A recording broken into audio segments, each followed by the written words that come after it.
all together. So let me see if I've captured the motion in its entirety. The motion is to adopt a recommendation for approval as amended to include grandfathering projects after July 1st, 2014 to get a 25% fee waiver, and projects submitted before a 50% fee waiver. Okay. And then exemptions, we are removing the secondary institutions and adding hospitals. And then on the fee, that the board consider a graduated fee rate up to 33% of Nexus by neighborhood.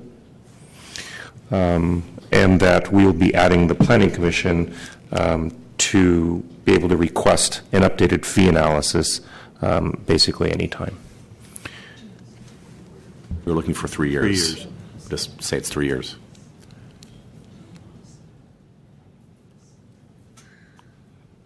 That's right. So could we put to 3 years in? And there is no offset for plan area fees. I think that was and/or consider. I mean, that could be a way to get at that neighborhood issue and/or consider Okay. no offset to the plan area fees. Okay. So it's part of that same idea. Right. On the economic analysis? Well, the 3-year was basically including the Planning Commission to be one of the agencies that request Right. an update to that fee analysis. Before So in other 5 words, years. there's no, yeah, Could be, and I was exactly. asking for 3. What's that? I was asking for 3. Well, yeah, I think it was 2 different things, right? So Yeah, there were make the regularity of that report 3 3, years. and then I see. add the planning out came the commissioner's extra ability. goodie that we can ask And for. so is that amendment amenable? Okay, so making the economic analysis required every 3 years, right? But that it can be requested even sooner by the Planning Commission, including the Board of Supervisors and the other agency that was listed. Okay. Sorry, Jonas, may I clarify one point on that? Yes, please do. The proposal for the 25% rate of grandfathering, wanted to clarify if that is just for residential projects, because we had a different proposal for residential and non-residential. For non-residential, it's just that it would go back to the TIDF, which is actually about 25% less than the proposed new rate. So I mean, I think what you're saying I is was just new- considering just on mostly residential because they're new Okay. projects, newly I just want to make sure that subject to these fees. So the grandfathering of projects and the reduction of fees would be for residential projects only. Very good.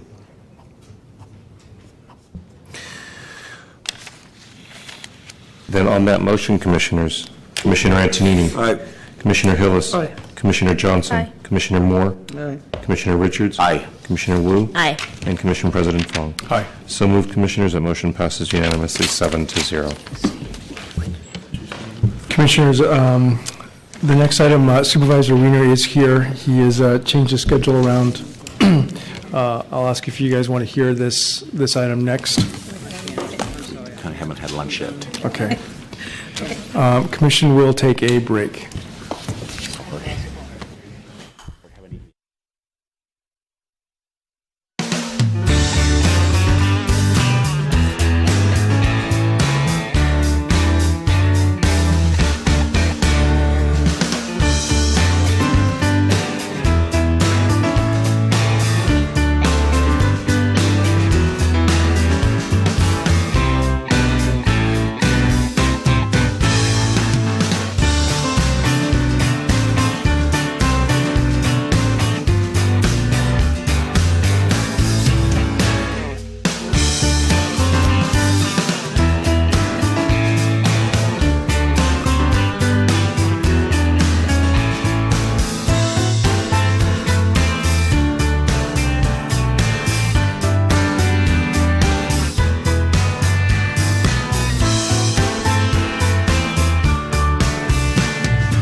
SF Gov TV, San Francisco Government Television.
Take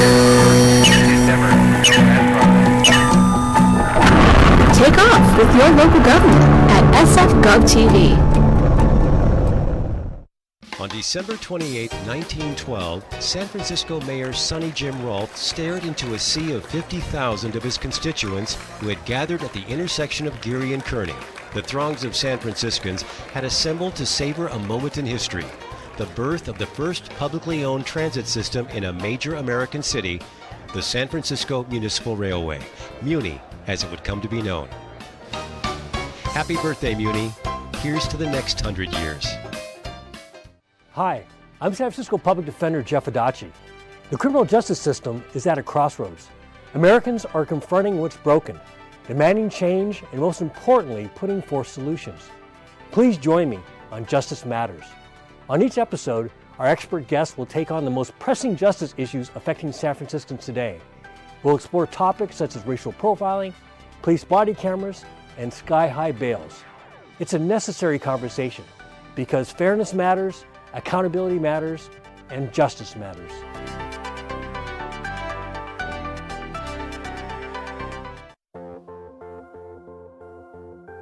Working for the City and County of San Francisco will immerse you in a vibrant and dynamic city that's on the forefront of economic growth, the arts, and social change. Our city has always been on the edge of progress and innovation. After all, we're at the meeting of land and sea. Our city is famous for its iconic scenery, historic designs, and world-class style. It's the birthplace of blue jeans, and where the Rock holds court over the largest natural harbor on the West Coast. The city's information technology professionals work on revolutionary projects like providing free Wi-Fi to residents and visitors, developing new programs to keep SFO humming, and ensuring patient safety at San Francisco General. Our IT professionals make government accessible through award-winning mobile apps and support vital infrastructure projects like the Hetch Hetchy Regional Water System. Our employees enjoy competitive salaries as well as generous benefits programs. But most importantly, working for the City and County of San Francisco gives employees an opportunity to contribute their ideas, energy, and commitment to shape the city's future. Thank you for considering a career with the City and County of San Francisco.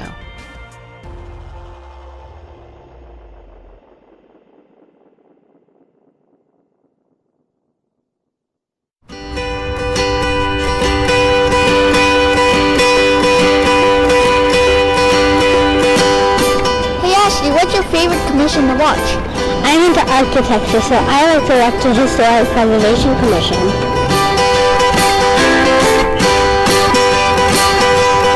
Kids these days. Don't let your kids know more than you about your local government. Watch SF Gov TV online, anywhere. Hey San Francisco, it's Halili bringing you this week's fun-filled activities to enjoy on the cheap. You know how we do it. This is the Weekly Buzz. Curious about Reiki? This Friday, there's a free clinic open to anyone who'd like to learn about and experience the benefits of this practice. The goal of Reiki is to promote deep relaxation and balance through hands-on touch, fortifying our ability to heal by calming the cardiovascular system and creating a state of coherence. The clinic is by donation and takes place at Flourish Studios from 6 to 8. Come join a volunteer work party at EcoSF School Farm this Saturday from 12 to 4 to lend a hand and learn about farm work. All skill levels and ability are welcome, even for moral support and comic relief. They'll provide some water and maybe a snack and plenty of well-worn gloves. If you'd like, bring some more refreshments to share or your own favorite personal protective equipment. Enjoy Arias al Fresco in Sharon Meadow this Sunday at 1:30 as the San Francisco Opera celebrates the opening of its 93rd season with its free annual concert in Golden Gate Park.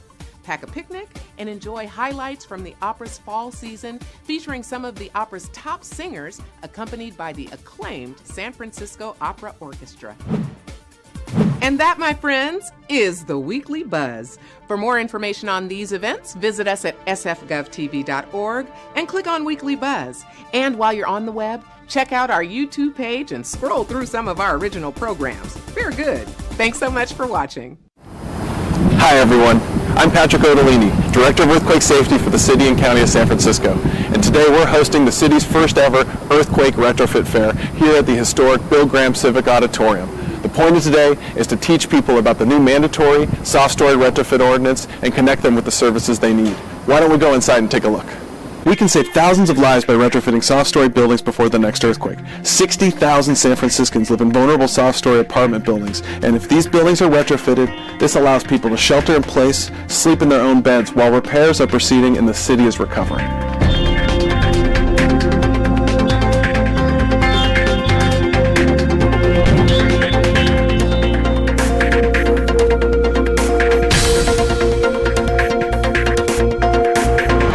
We're here at the Earthquake Retrofit Fair, and this is an event designed to connect folks that either have to comply with the mandatory soft story ordinance requirements or want to do a voluntary retrofit on their property to really connect with the resources that they need. I came here wondering what I needed to do as an owner of an apartment building that does have a soft story on the first floor, what I needed to do in order to comply with the new rules that went into effect last year.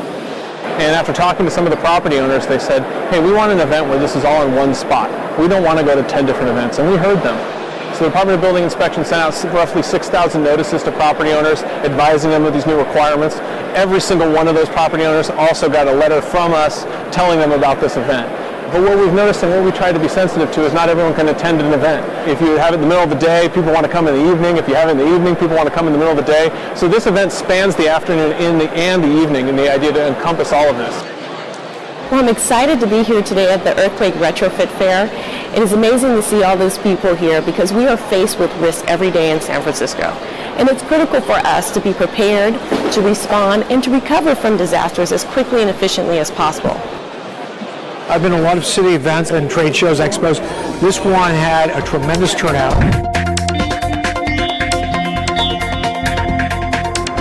The superstructure of the building represents the superstructure of an apartment building. It's very stiff with a lot of walls. And the lower part of the building, particularly on these buildings that are on the corner, there's no support on either side, and they shake quite a bit. What that does is it makes it dissimilar from the floors above, and in heavy shaking, in an instance of an earthquake, that top floor is going to have more mass, and that's why you see the damage that you saw in 1989. And then furthermore, in the Northridge earthquake in 1994, we saw significant damage of these types of buildings, and we know that they're just bad actors structurally. Here what we're doing is simulating a retrofit on a building. One way we can do that is by adding steel frames. Typically a building like this, you want to brace in both directions. Now you can see how strong and secure the building is. We have adopted a 30-year earthquake safety implementation program, of which there's a mandatory soft story retrofit requirement. And this is an example of work being done by our office to help mitigate the risk posed by earthquakes. This is a way that we ensure continuity of operations for both the city and our private sector partners.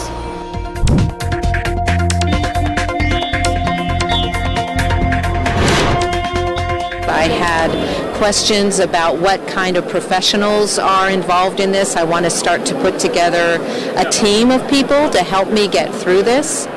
I'm a structural engineer and I've worked in the San Francisco Bay Area my entire life, and I'm thrilled at the quality of contractors and engineers that are here. What we've done is we've taken one big venue, the Bill Graham Civic Auditorium, and put all the resources in one place. We have some of the manufacturers here that make some of these retrofit products. You have financing, you have public policy makers, you have engineers, contractors. USGS is here today, Structural Engineers Association, Rebuilding Together.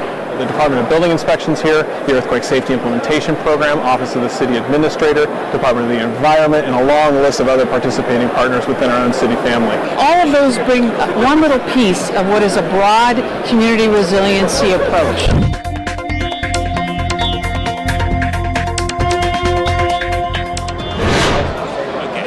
Last night I felt doomed, but I actually feel a little more positive about things now. You know, I felt like, how are we going to pay for this?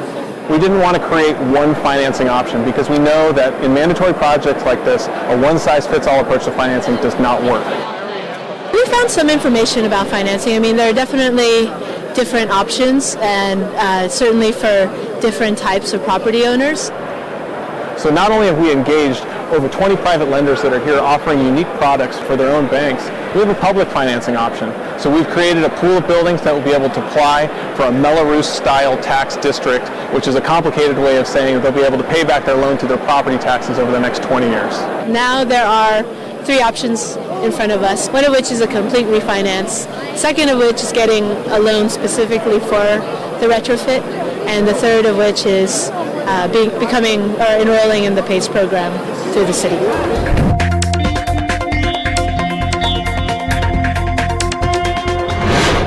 Liquefaction occurs along coastal areas and areas where we've had streams and floodplains, sediment like sand, a high water table, and enough ground shaking to cause the sand to vibrate. So here comes my earthquake source, and I'm not going to hit it really hard. I'm just going to get it vibrating. It's the vibration on the sand grains, and you'll see the water come to the surface because the sand grains are pushing against the water, and it has to escape somewhere. And this is what pushes on the foundation. It can knock the foundation over, and then you can see that it can actually push up and rupture pipelines.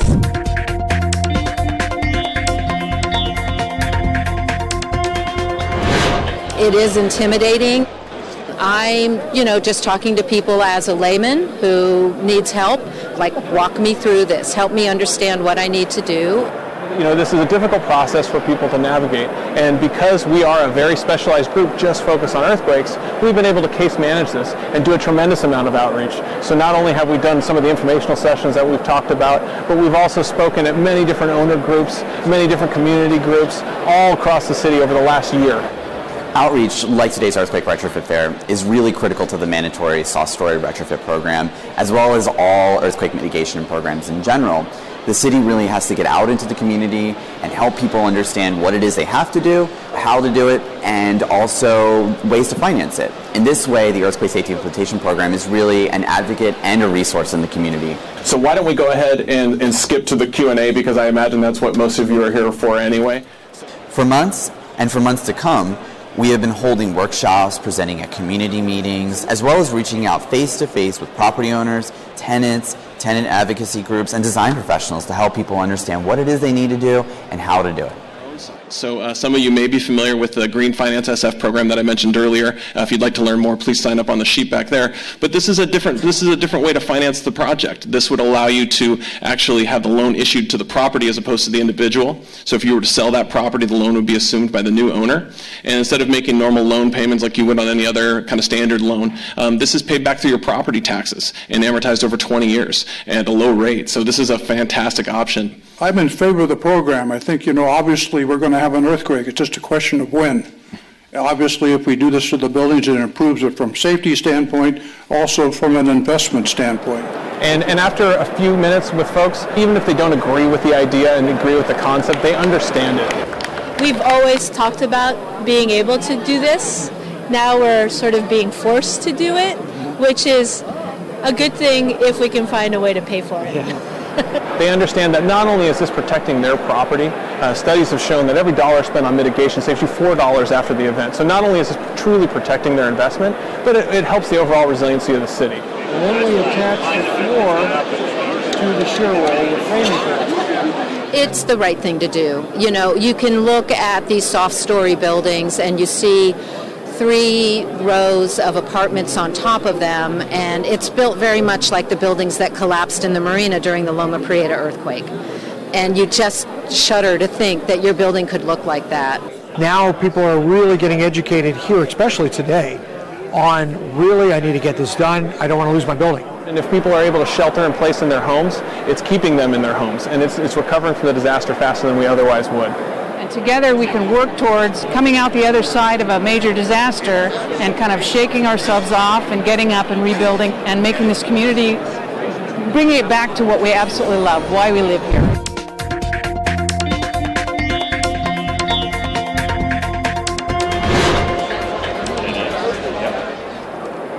At the state level, folks have talked in the Seismic Safety Commission and made recommendations that every city retrofit and mitigate their soft story problems by the year 2020.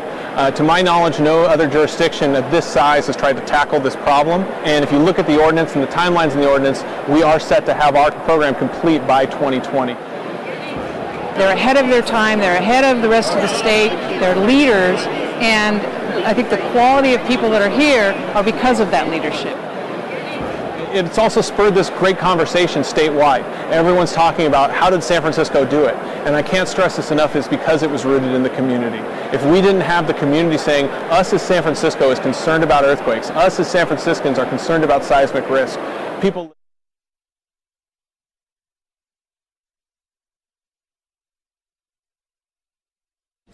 Wow.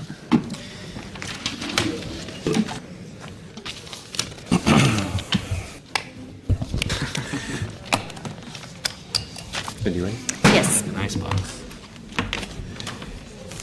What's new? What's new? I'll make sure you're talking to here. So everybody can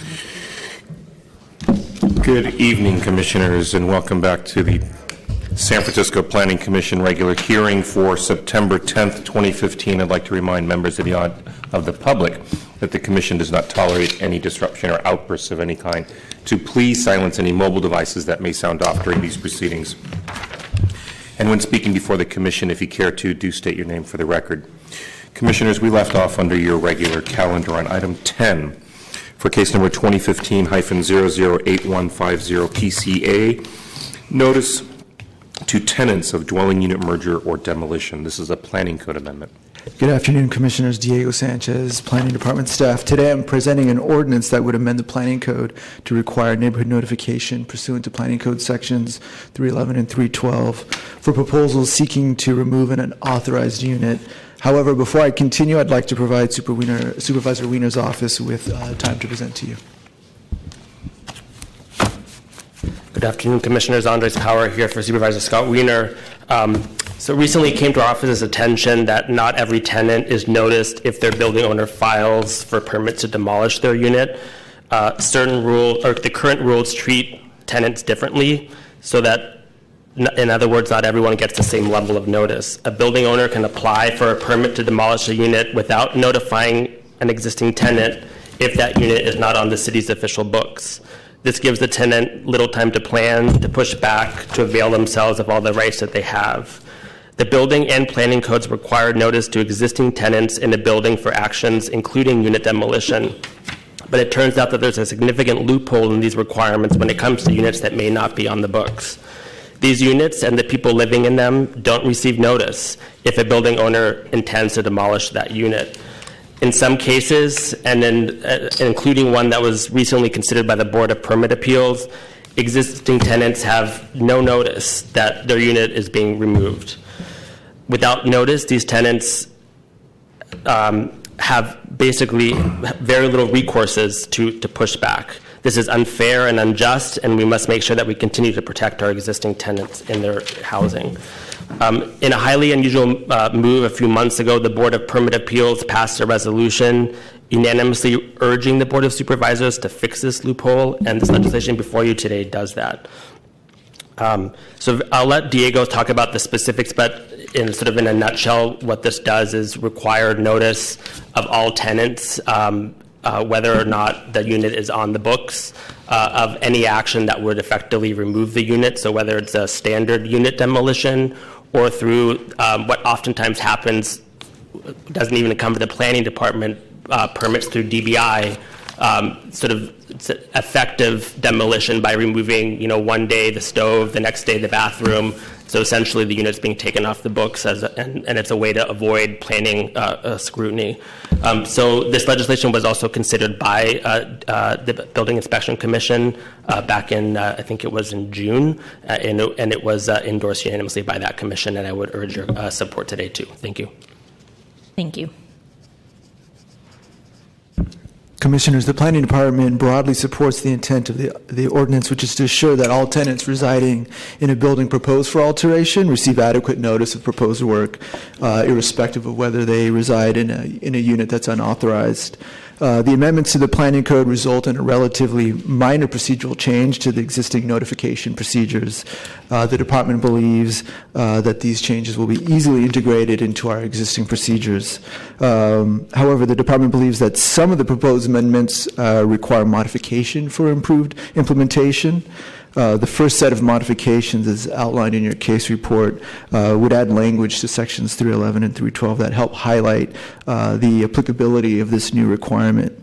The second set of modifications would help bring the mechanics of the new noticing requirement in line with the existing notice procedures that are currently underway by the Planning Department. In particular, the staff recommendations surrounding increasing the posted notice size to align with the current CU and variance posted notice sizes.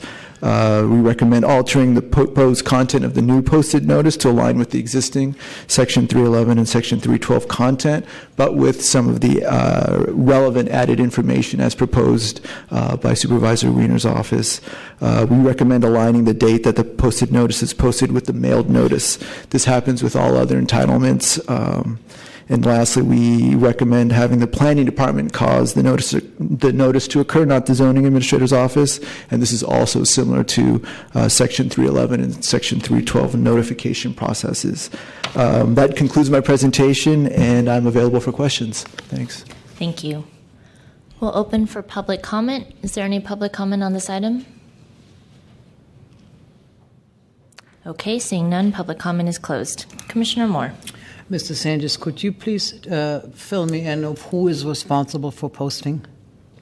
Under Section 311, it's the Planning Department causes this to occur, and it's a bit of a team effort between the project sponsor posting the posted notice that they receive from the Planning Department, and then the Planning Department also mails out the notices. We mail it out receiving addresses from the project sponsor. So under Section 311 and 312, it's a bit of both parties doing the notice.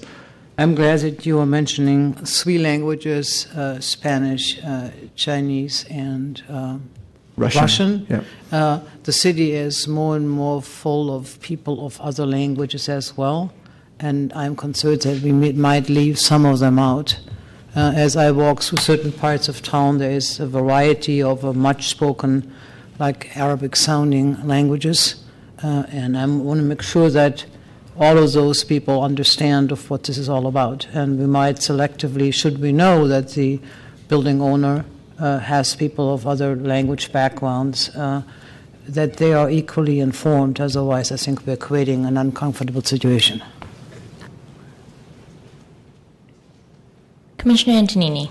I think this is good legislation, makes sense. It involves noticing, and it may help us in the road to establishing whether units actually exist or not. I know this includes not legal units, but even so, it's a step because we spend a lot of time in discussions over whether a unit is actually there or not there, and anything that makes it more clear whether there is a unit or also whether there even is a tenant, because, you know, it might tend to establish a record for our purposes that somebody did live there even though it was not a legal unit. But I think it's good to have as much information as possible. Commissioner Richards. I guess a couple of things. First, this one kind of hits home for me. I had a friend who actually was in a unit that wasn't legal when they were getting evicted until they actually, it was an imminent, and it was a really ugly situation. I appreciate the supervisor's leadership here. I also would hope that the staff could also figure out whether there's any other these kind of loopholes out there based on things that we've seen or heard out in the community. I think it's a fantastic idea. One question on the posting, I guess, Mr. Sanchez. If you're a person that has an illegal unit and you're trying to demolish it and get somebody out of their unit, your incentive to actually put the sign up isn't that great. Is there a verification that that big sign actually gets posted? Under Section 311 and 312, we typically ask for an affidavit that says the project sponsor has posted the notice according to the instructions for the full 30 days. So they are signing an affidavit that they did. Okay. Thank you. Commissioner Moore. I just want to make a comment that I think the legislation is very sensitive. The refinements of the department add a lot of clarity, at least for me reading through it. So I thank the department for going the extra mile, and I move to approve with modifications. Second.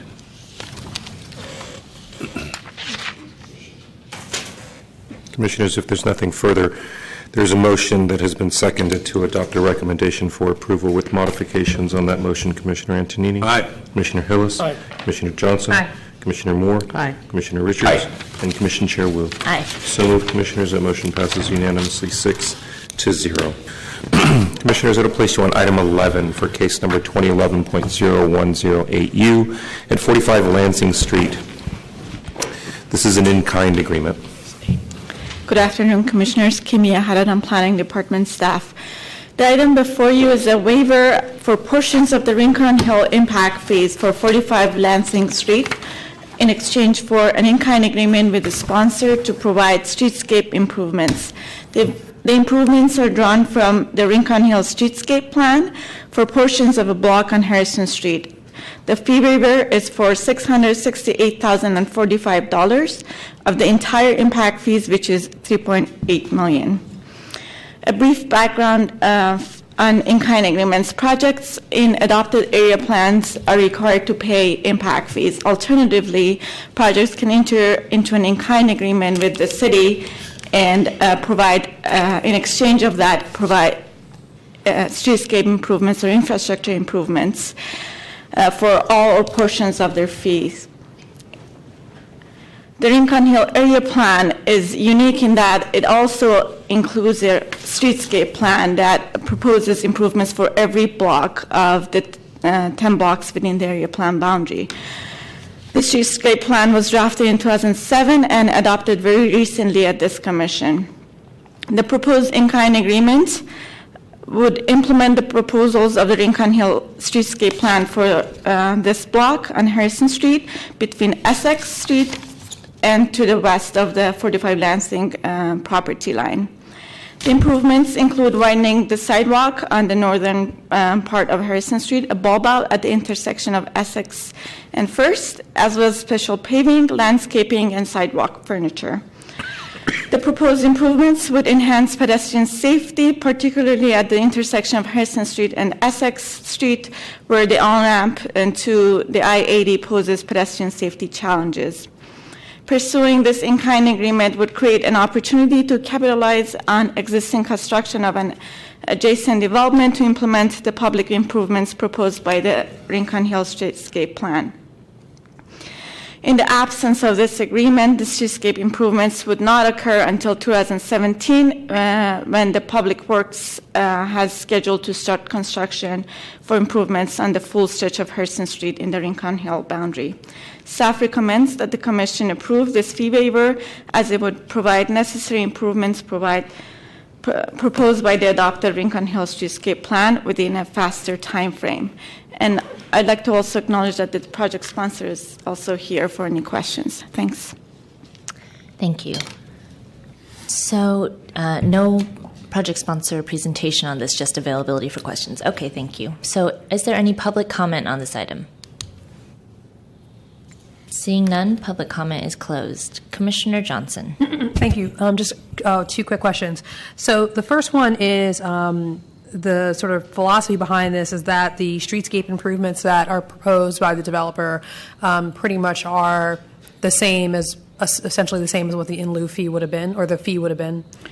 There are portions of their in-lieu fee. So their in-lieu fee is $3.8 million, and the streetscape improvements will cost $668,045. So portions of their fee are going to be satisfied with these improvements, and the rest are going to be paid. Okay. So just real quick on that, is the $668 the final cost estimate? Because I feel in the staff report that says that was just one of two estimates, and then there was a final number. And the project sponsors provide two cost estimates, and the city goes with the lower one. Okay, great. And then just confirming, the homeowners association right now is taking on the responsibility of maintenance. Is that the maintenance of the improvements will be by the adjacent property owners that would front the streetscape improvements, and the project sponsor has informed the neighbors, and they have agreed. But not the neighbors, the homeowners association that is those neighbors. So it's not the individuals. That homeowners association has agreed to that. I'm not sure if it's apartments That's what it or says here. they're single families. homeowners. Right, well, that's what it says in here. There's actually a homeowner association named. Okay, just clarifying. Thank you. Thank you. Commissioner Moore. Ms. Hallinan, could you refresh my memory? We had other in-kind fee approvals in this area because it accelerated the realization of partial streetscape and open space improvements in the Exeter-Lansing Street area. I recall that from another project where we had some design input, and I assume this is a continuation of that. In the Rincon Hill area, we had one more in-kind agreement for the First Rincon Tower, and the improvements were there on First Street and Harrison Street portions of. Okay, thank you. Commissioner Antonini. I'm in favor of the project. It makes a lot of sense. I just have a question from the staff report, and I don't really need an answer now, but maybe you can get it to me later. In your staff report, you say that there are 1,200 additional units that have been entitled by the Planning Commission. It names all the ones on Rincon Hill that have already been built or are under construction, and I'm trying to figure out where those other 1,200 units are we approved, because I walk up there many nights, and I don't know where the ones are that are still approved but not yet built. Yeah, I can send you the list. That'd be great. Thanks. Commissioner Moore. Move to approve. Second. Commissioners, on that motion to approve, Commissioner Antonini? Aye. Commissioner Hillis? Aye. Commissioner Johnson? Aye. Commissioner Moore? Aye. Commissioner Richards? Aye. And Commissioner Chair Wu? Aye. So moved, Commissioners. That motion passes unanimously 6-0. Commissioners, that will place you on item 13. Item 12 has been continued to October 22nd. So item 13, case number 2015-00565, 1 CUA at 1750 Fulton Street, conditional use authorization. Good afternoon, Commissioners. Alexandra Kirby, Department Staff. The item before you is a request for a conditional use authorization to establish a 690 square foot formula retail financial service use, doing business as Wells Fargo, at 1750 Fulton Street within an existing 55,200 square foot retail grocery establishment, doing business as Lucky Supermarket. The proposed project is located in a neighborhood commercial shopping district between Masonic and Central Avenues in the Western Addition neighborhood. Wells Fargo is a banking company with approximately 6,200 locations in the U.S. and 40 branches in San Francisco. There are 4 formula retail uses within a 300-foot radius of the subject block, with a concentration of 25% of the 16 commercial storefronts in the vicinity and 40% of the overall commercial street frontage. The proposed use would nominally increase the total concentration to approximately 29%, with no change on the commercial street frontage. One of the commercial storefronts in the NCD is currently a formula retail financial service operating as Chase Bank within the subject NCS. This location would offer the second financial service establishment in a neighborhood with limited access to such services. There is currently 1 vacant storefront within a 300-foot vicinity. The project will occupy an interior space within an existing formula retail use, and no exterior alterations are proposed to the existing storefront. Signage will be limited to a single illuminated wall sign that proposes to replace an existing exterior sign. 9 of the occupied commercial storefronts in the NCS are neighborhood serving, totaling 56% of these for formula retail. The proposed use qualifies as a neighborhood serving use. To date, no public comment has been received by the Department. The Department recommends approval as the proposed use meets all applicable requirements of the Planning Code. It has been found to be compatible with the commercial nature of the subject NCS and 300-foot vicinity, and would nominally increase the overall concentration in retail frontage of formula retail uses within the district. This concludes my presentation, and I'm available for any questions. Thank you. Project sponsor?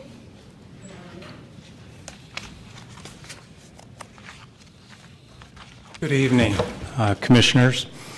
I'm representing Wells Fargo. I'm Jim Shively with Stantec Architecture. Thank you very much for considering our proposal. What we are working with on this in-store branch is an attempt to service the neighborhood. This isn't a destination bank where we'd be expecting people to come from miles to do their banking there. it's really more of a one-stop shopping opportunity for them. They can do their shopping at Lucky and do banking at the same time.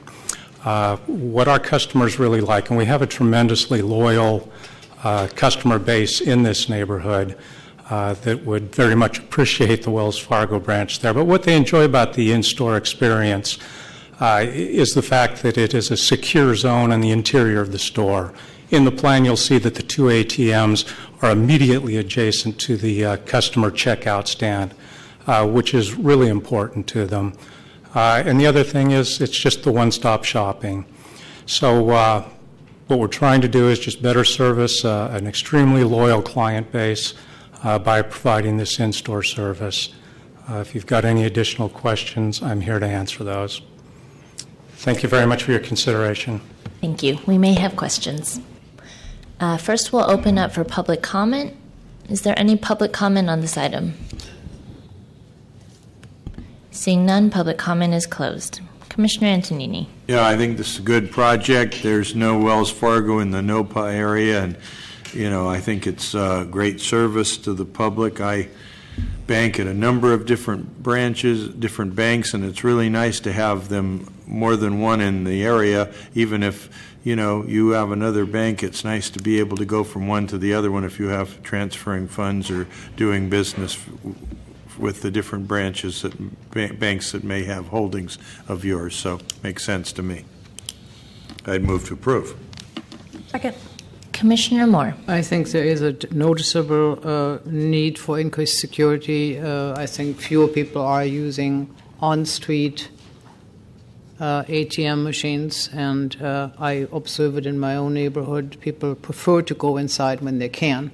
What I appreciate about this particular one is within a formula retail, occupying a modest amount of space at 690 square feet is definitely not intensifying any formula retail, which I normally would comment on.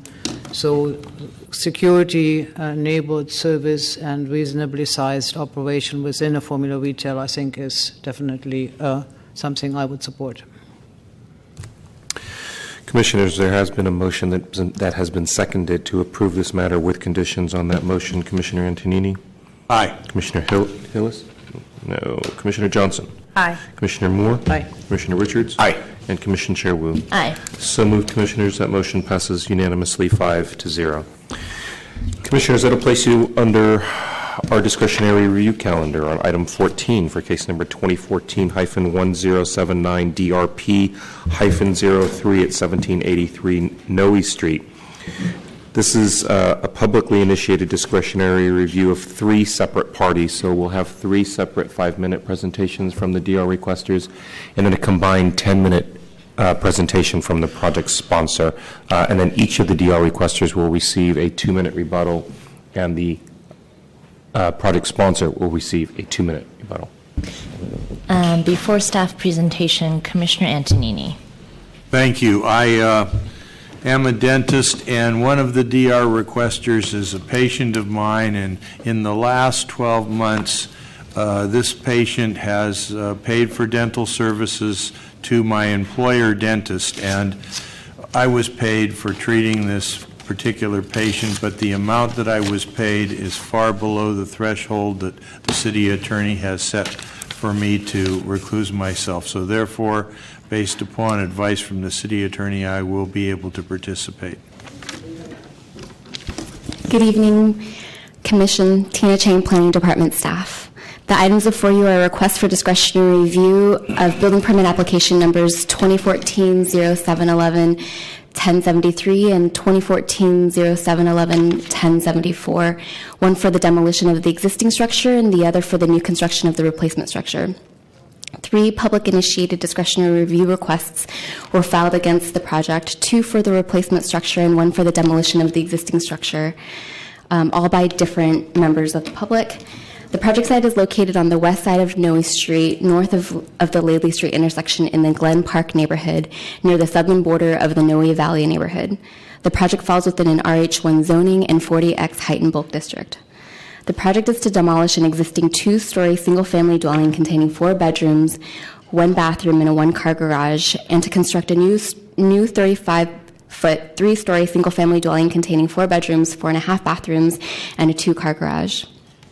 The structure is set back 15 feet from the front property line and includes a 5-foot wide staircase leading up to the entrance on the building's north side, providing a setback to the front from the adjacent bungalow. The block is characterized by an inconsistent pattern of mid-block open space. However, the proposed structure provides a code-compliant rear yard of 28 feet. A 25-foot rear yard is required. This is to preserve the mid-block open space at the southern end of the subject block. The adjacent property to the southeast contains a non-conforming cottage at the rear. Accordingly, the southeast portion of the proposed structure does run alongside the northwestern portion of the existing cottage. A 3-foot side setback at the southeast corner provides relief for the rear cottage. A roof deck with planters and solar panels is proposed with a terrace at the 3rd floor along with the front facade and a terrace at the rear of the 2nd floor. The surrounding neighborhood consists of a mixture of 1, 2, and 3-story structures containing mostly 1- and 2-family dwelling structures. The residential neighborhood does contain multifamily structures, such as the one immediately south. The residential design team has found the overall scale, design, and materials of the proposed new structure to be compatible with the block face and complementary with the neighborhood character. After the discretionary review was filed for the subject property, the RDT recommended additional sculpting of the rear facade, reducing the southeast corner of the rear facade by 8 feet, and a 3-foot side setback on all floors for the majority of the southern property of the proposed structure along the southern property line, which the project sponsor has complied with. To date, the department has received 1 letter of opposition from an individual representing an organization called Protect Noe's Charm. This letter was submitted this morning, and I have a copy of that letter here for anyone who wants to review them. This is aside from the 3 discretionary review requests that were filed by the neighbors. Although, as noted in the case report, a petition including 17 signatures from residents in 14 properties is included as an attachment to 2 of the DR applications. The department recommends that the commission do not take DR and approve the demolition and new construction as presented before you for the following reasons. The project is consistent with the objectives and policies of the general plan and complies with the residential design guidelines and planning code. The project meets the criteria set forth in section 101 of the planning code, in that the project would not reduce in the reduction of a dwelling unit deemed affordable or financially accessible as evidenced by the appraisal prepared by a certified appraiser. No tenants will be displaced as a result of the project. Given the scale of the project, there will be no significant impact on the existing capacity of the local street system or MUNI. And although the structure is more than 50 years old, a review of the historic resource evaluation resulted in a determination that the existing building is not a historic resource or landmark. This concludes staff presentation, and I'm happy to answer any questions. Thank you. First DR requester. Well, I'd just like to clarify that the 5 minutes is to include the DR requesters and their team. So if you've hired any people to help you out, that's the time for which you have to speak. I believe it's Mr. Harrington. I'm open to order. I think the first application was by Mr. Sean Harrington, so we'll just go in the order of. Cannot everybody speak on their own? I don't think it matters. We need to try this overhead before we start. Just place the... If you place it face up, it will come up.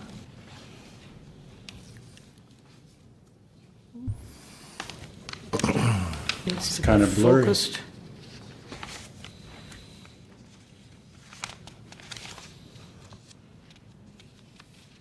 Can you focus that, please?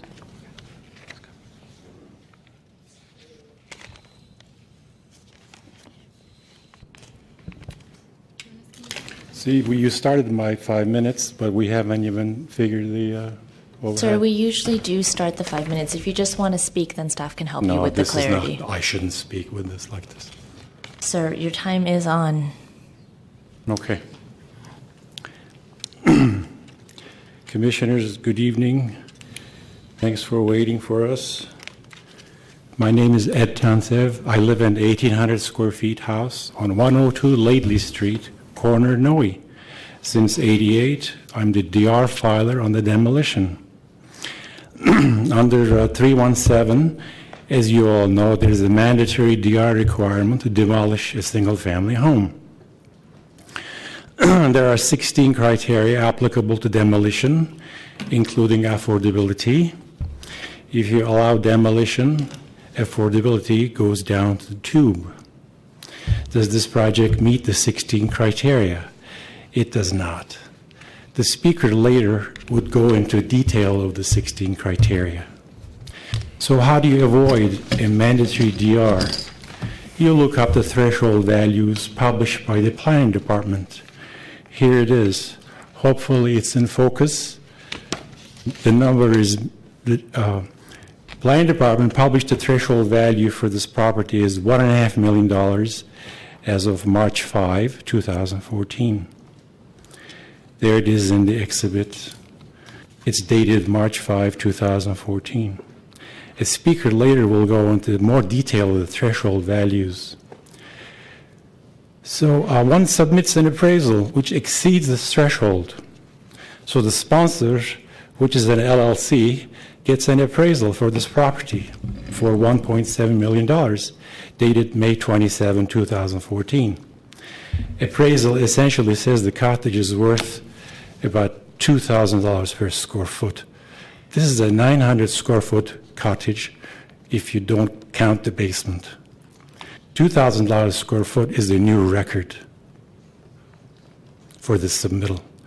We looked at this appraisal submitted by the LLC. It picked the most high-priced remodels as comps. We were putting forward that LLC's appraisal submitted is not credible. We have support from the listing price. The listing price for the lot was $1.1 million. The appraisal says the lot is worth 50% over that. So the neighborhood hired an appraiser for this property. Neighborhood appraisal valued the property at $1.28 million.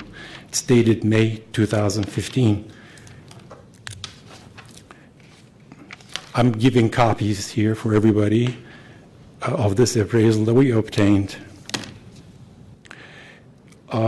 So it's $1.8 million. So the appraised value we obtained is way below the threshold.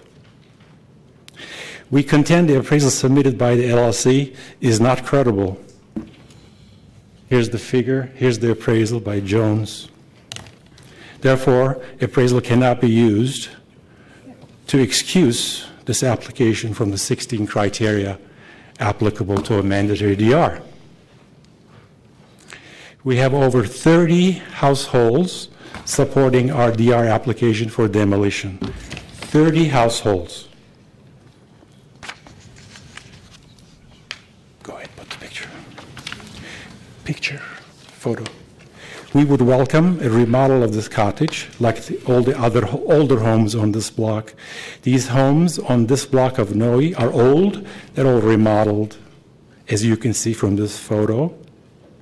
This property is livable today since it's been rented out. There's renters in there. Next picture. This is a photo of the property on the right. It's an old cottage, 2 stories. Look at the photo on the left. It's at 1775 Noe Street. It's just like a house like this one. So we don't want demolition of this property. We welcome a remodel. We recommend that you take DR. Thank you. Thank you. Second DR requester. Good evening, Commissioners. Thank you for your time. I know it's been a long day for you. I've been sitting here a long time myself. I am one of the DR filers. My name is Sean Harrington, and I've lived at 105 Lately Street for 49 years of my 49 years on this planet. My family has lived in the Upper Noe Valley and Bernal Heights neighborhoods for over 111 years. Yes, that is right, 111 years. To say that I care about and am invested in my neighborhood is probably a gross understatement. Here in this first graphic that is being shown, this is a graphic listing the square footage of neighborhood homes. It focuses on the subject block because this block is so very unusual and unique. Planners sometimes comment that square footage is not a criteria that is controlled by in San Francisco's western neighborhoods, although it is now a key control in Corona Heights. I think this perspective misses the point. While square footage isn't controlled in most neighborhoods, as it is in some cities, it is a big part of how neighborhood character is defined. The average size of a home on our block is in the 1,500 to 2,000 square foot range. Not a single nearby unit is over 2,500 square feet. Even the block's anomaly, which you'll hear referenced numerous times by others speaking, is a non-conforming 3-unit apartment house on the corner. It is only 2,060 square feet for all 3 units. What does this tell us, especially when we have a number of properties that have almost 4,000 square feet in lot area? All of these lots going down the street from the project site are just under 4,000 square feet in lot area each, as you saw.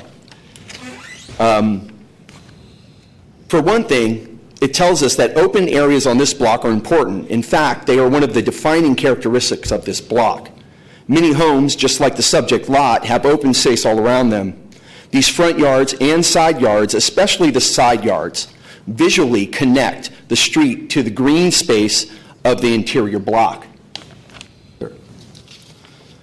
This is an outline here that you're about to see of the existing home at 1783 Noe in green and the proposed construction in blue.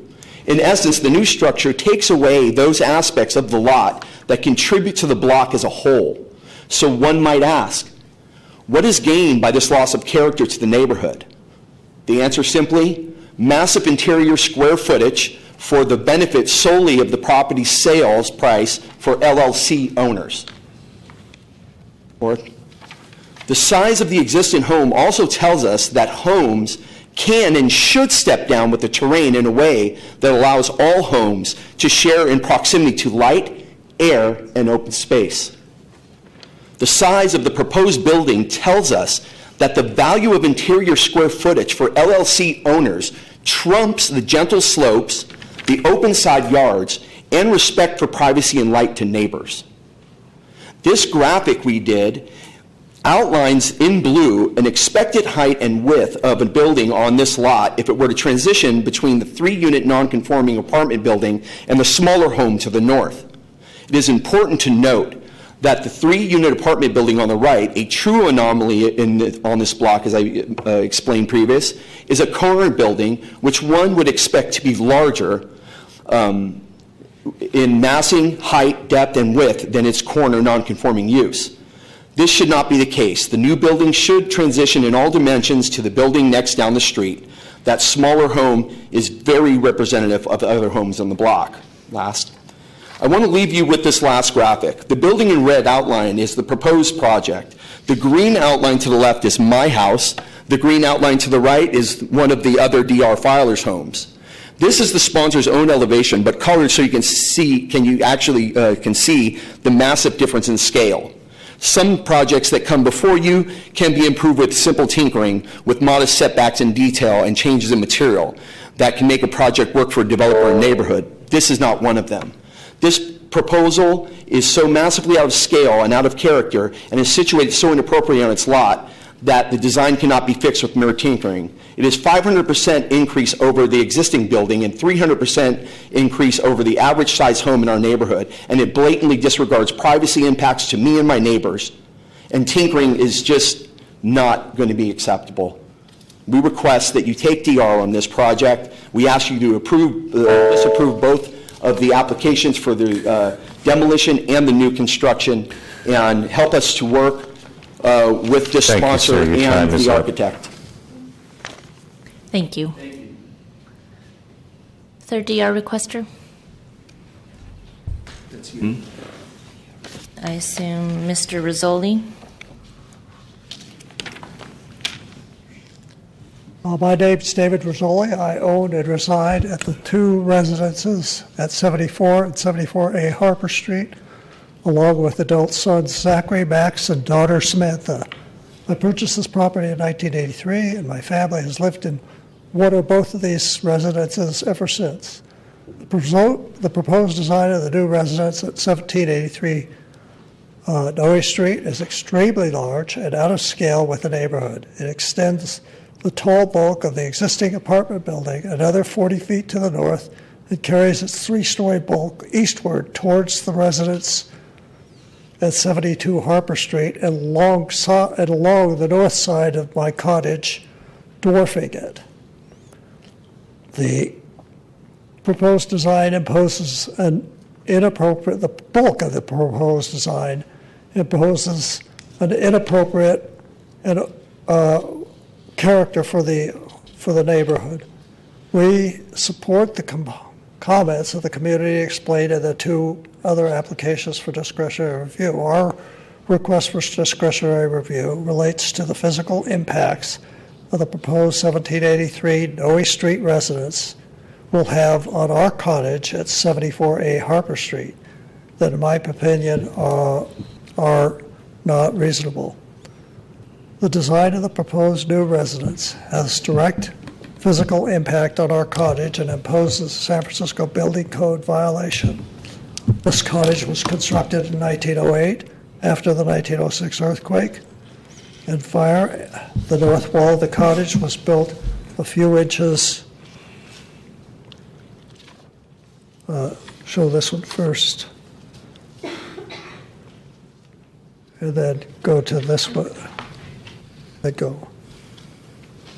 The south wall of the proposed Noe Street residence is a few inches north of the common property line and less than 4 inches away from the north wall of the cottage for approximately 16 feet of its total length.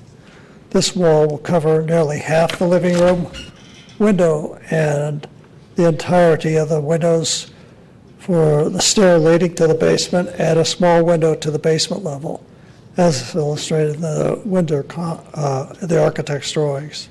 The foundations of this wall will impact the foundation stability of the north wall of the cottage. Access to a portion of the north wall of the cottage will be eliminated, making exterior maintenance of a portion of the wall impossible.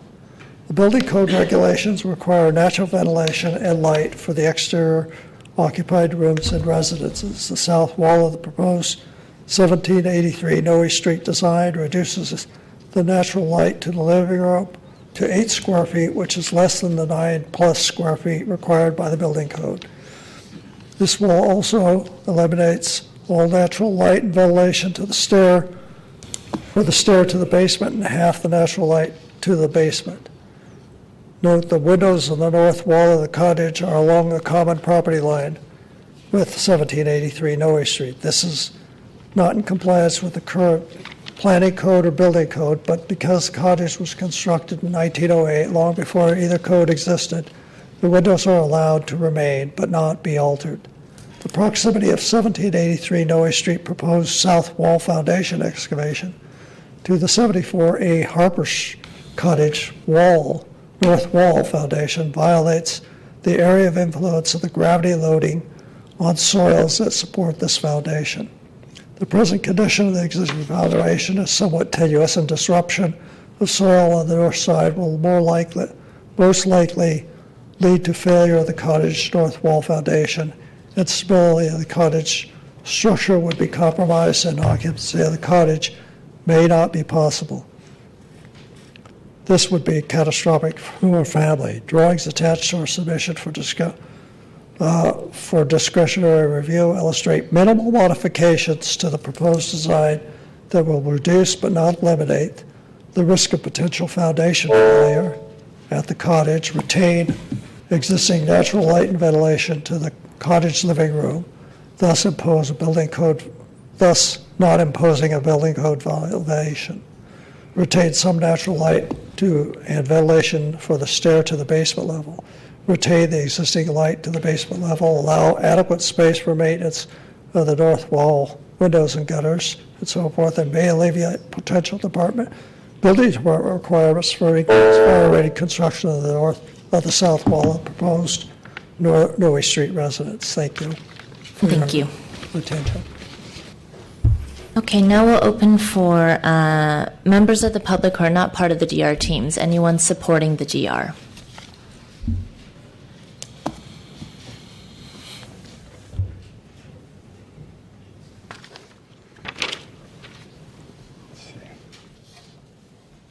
This turns this on? Once you start speaking, sir, Okay. SFGov TV will go to the screen. Thank you. My name is Buck Turgis. I live about 150 feet from the subject house.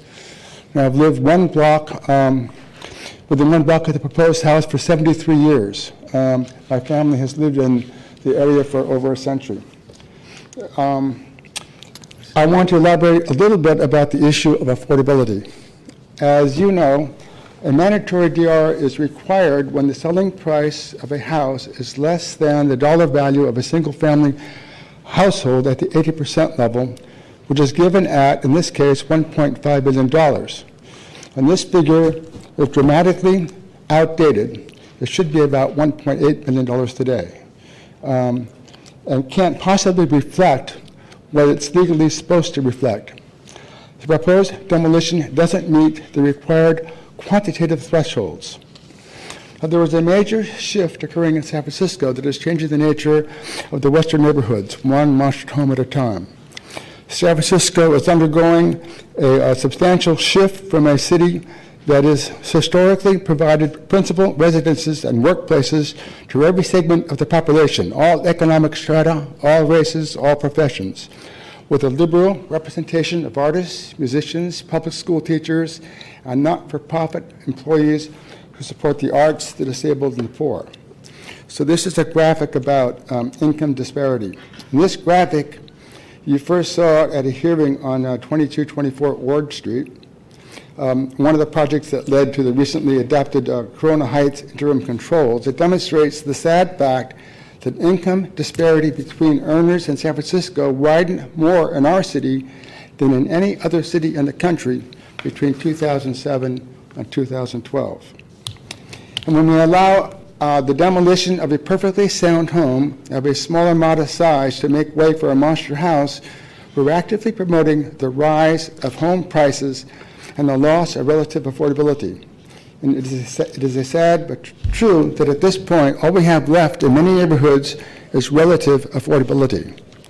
While the relative affordability cannot match HUD standards of affordability, is an important standard. In fact, one of the criterions listed, it's this one right here,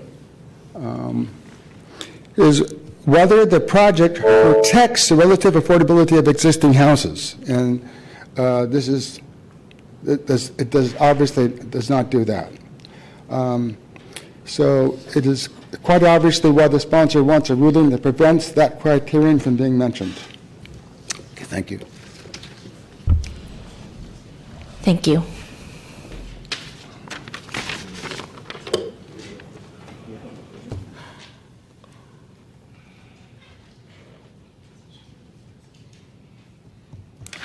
Good evening. Thank you for hearing us today, Planning Commission.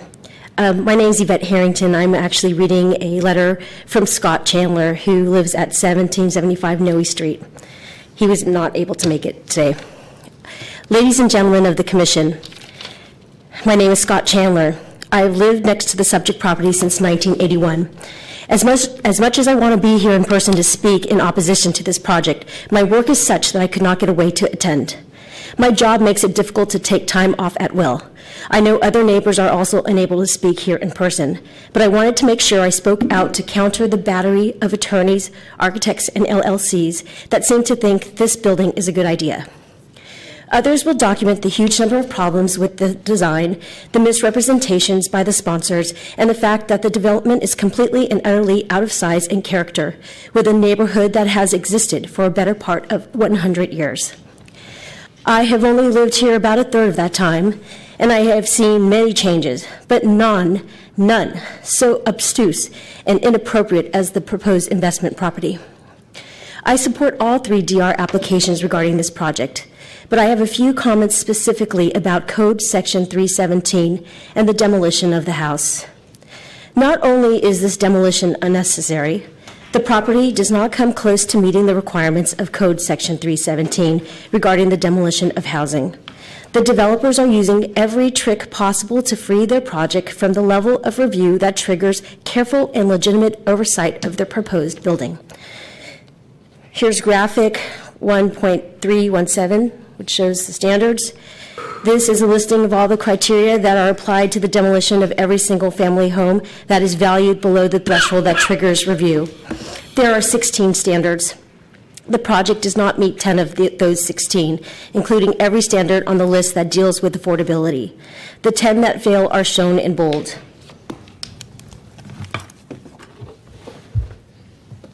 I would also like to note that there are non-owners living in the house right now. The sponsor may say that it's not being rented, but under the city's rent stabilization law, an occupancy not owner occupied is renter occupied by definition. With tenants living in the house now, the sponsor must believe the property is habitable in its present form.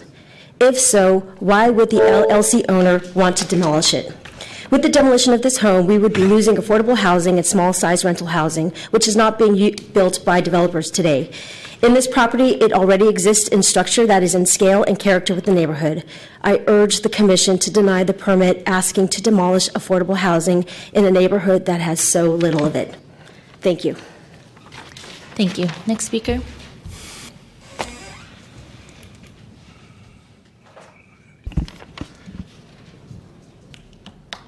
Hi, my name is Kevin White, and I live with my family directly across the street to the west from the project site. My wife and I have lived there since 1989, and our house has been in the family since 1982.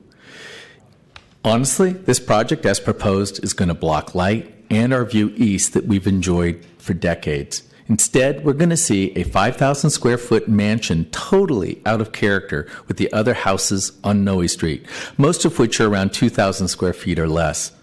Believe me when I tell you, this house is not in the spirit or scale or character of the neighborhood. But what worries me is the process by which this is being presented as an appropriate building. Many of us believe, as you've heard, that the property does not exceed the threshold that exempts demolitions from a mandatory DR hearing. As you've heard, we question the accuracy of the appraisal attained by the project sponsor. At issue here is also how is that threshold figure determined? This is very important because the project sponsor's proposal clearly does not meet the mandatory DR standards. Section 317 of the Planning Code states that the threshold is 80% of the combines of land and structural values of single-family homes in San Francisco. You've already heard that this figure of 80% was last updated in March of 2014 with 2013 data. So here is a chart of how that average has grown since March of 2014 compared to 2015.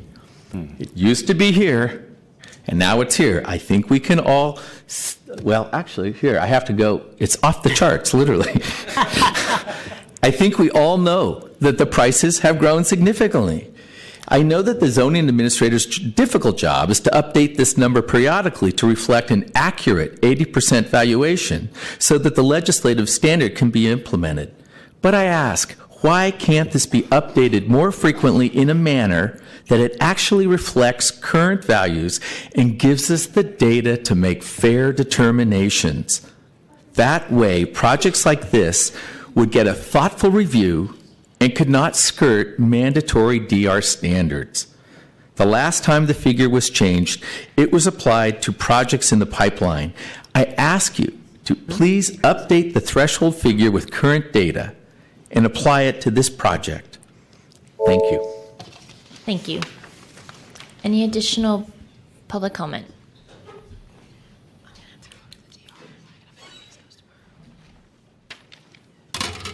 Good afternoon. I have a graphic here. My name is Pat Romero-Guillory. I am a longtime resident of Noe Valley. In fact, I was born in San Francisco. It's obvious to all of us that there are several key issues about the proposed building that need to be changed. Whether by disapproval of the current applications and allowing a submittal as an alteration, as we believe is most appropriate, or by a substantial reduction in the proposed new building. The building is far too tall, too wide, and too deep. The design guideline allowing buildings on a corner to be larger is only for corners. If we extend this guideline to the building next to corners, which the residential design guidelines do not do, then it will be extended for the next house in, then the next, and then every building on that block. This building needs to act as a transition from the large and non-conforming corner building to the other homes on the block, all of which are smaller, much smaller. Here's the video, the graphic.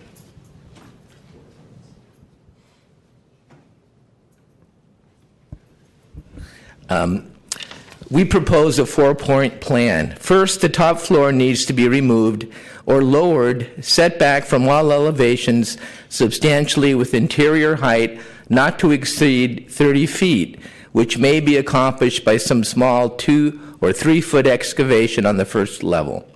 It needs to lower its height so it steps down with the street, like every other home on this block, and as called for in the residential design guidelines.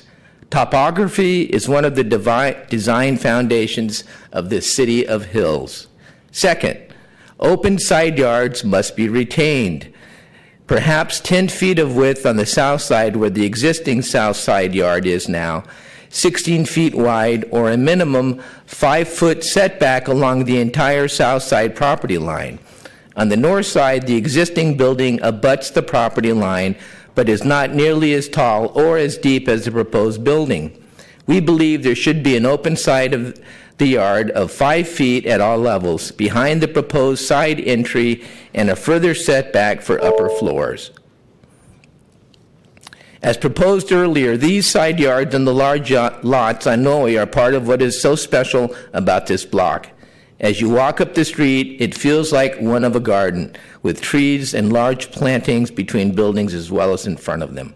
Third, there needs to be a reduction in the decks, in the size and the place to them, minimize privacy impacts off the north side and west property lines. And lastly, reduce the rear by at least 5 feet at all 3 levels. Thank you, sir. Your time is up. Thank you. Thank you. Any additional members of the public in support of the DR? If there's other speakers, please line up.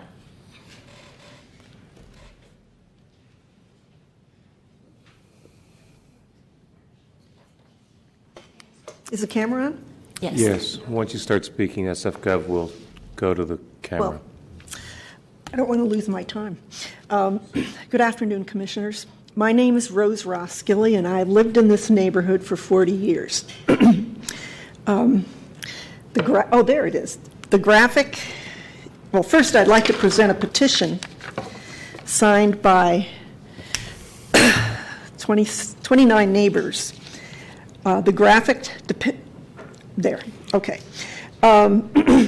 The graphic depicts households that support a redesign in scale and character with the neighborhood, although we have a number of signatories who live on the periphery as well. This is an issue that is important to immediate neighbors because we will be personally affected by the mass and character of the proposed structure every day. It is important to families in other nearby blocks because they know this is a problem affecting every western neighborhood, most especially Noe Valley. Our neighborhood, specifically the small enclave at the top of Noe Street, is a treasure of small and moderate-sized homes. My neighbors and I don't oppose change, but we want change that is positive, not change that harms the landscape, scale, and topography of our neighborhood. Ours is a tight neighborhood. We watch each other's kids and pets gather for street planting and a retirement party for our Bob the mailman of 30 years. We come together for our annual 4th of July celebration on Laidley Street. We care about each other and our surroundings. How is the builder of this $5 to $7 million house, whose plans already show such indifference and disregard for the privacy and livability of his neighbors, going to fit into that? We fear that this project sets a precedent for demolition of existing smaller homes and development of impersonal, profit-based McMansions with no interest in being part of the neighborhood. This battle has been fought before.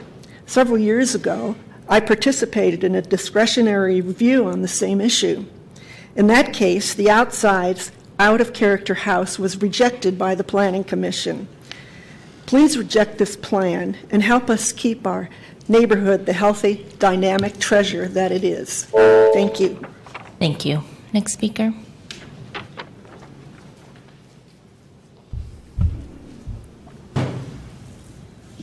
Good afternoon, Commissioners. My name is Francis Fury, and I live on 59 Laidley Street, about 120 feet from the proposed project that we're discussing today at 1783.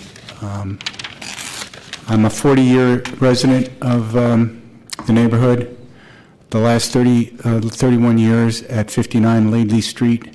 Before that, I lived in Excelsior, where I bought my first home in my 20s, and before that from the Mission District of San Francisco.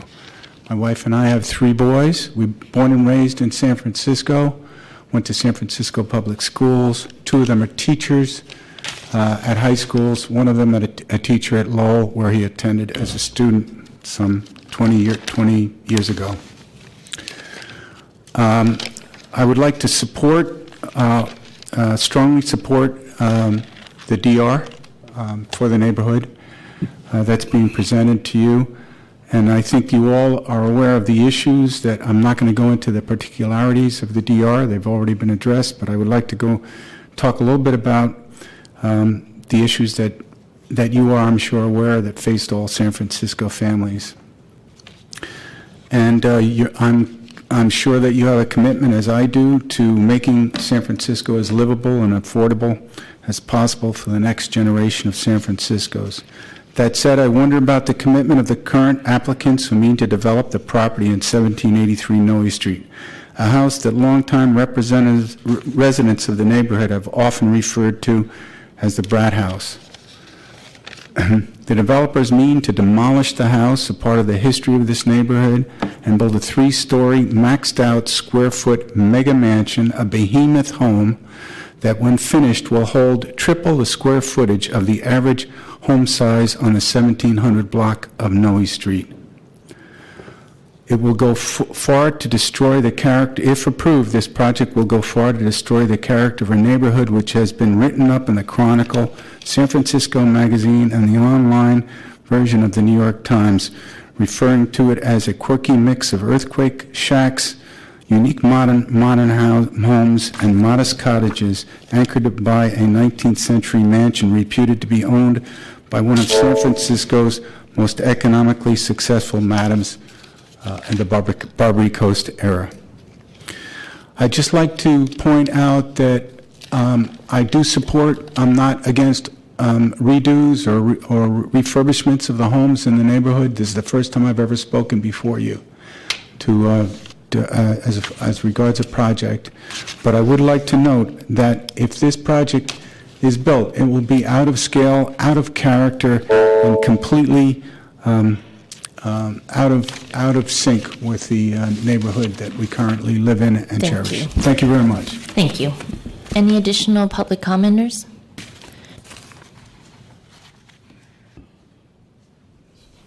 Good evening, I'm Georgia Shudish. I live on Duncan Street, but I know Sean Harrington because my boys played sports with his nephews, and I know the Rizzoli family because my boys played basketball in the Upper Noe gym with Mr. Rizzoli's boys and Samantha's brothers.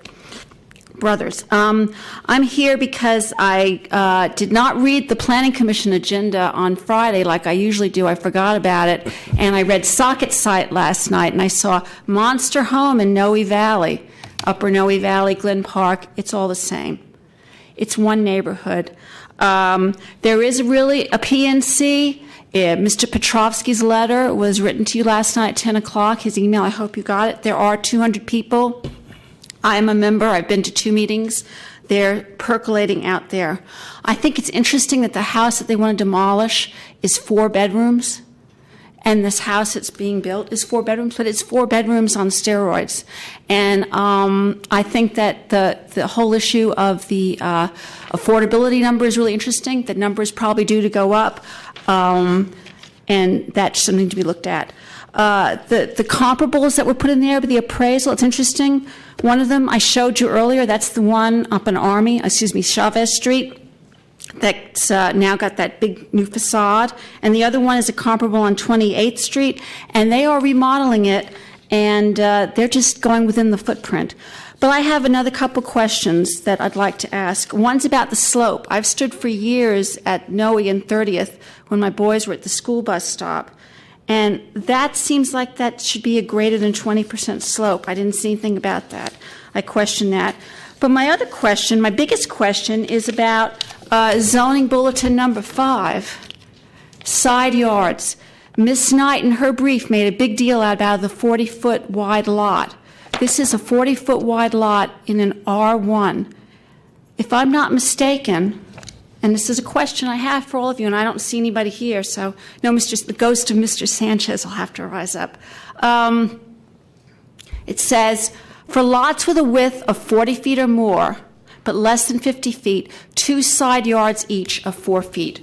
That's a really critical factor here. The people in this neighborhood like their side yards. The side yards make this property. The side yards would be a marketable thing, I think, if they were to remodel the house. So I hope that I support all these 3 DR people, and I hope that you will take the advice that this should go back to the staff, and the neighbors and the project sponsor and the staff should all work together to come up with something that's much, much more fitting for this area. Thank you.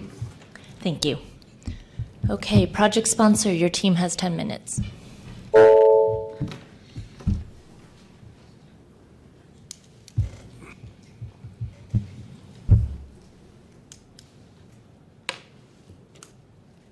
Good morning, or good evening. It's not morning. Good evening, Commissioners Mark Loper, Ruben Junius, and Rose, on behalf of the project sponsor. And I'm actually glad that we have an opportunity to walk you through the project, because I think there may be some misunderstandings about the scope of the project. But before I get into walking through what we have done after the 311 has been filed until today to address concerns about neighborhood compatibility, I just want to briefly talk about the demolition issue. Until today, we had seen nothing or heard anything that there was an appraisal that had been filed.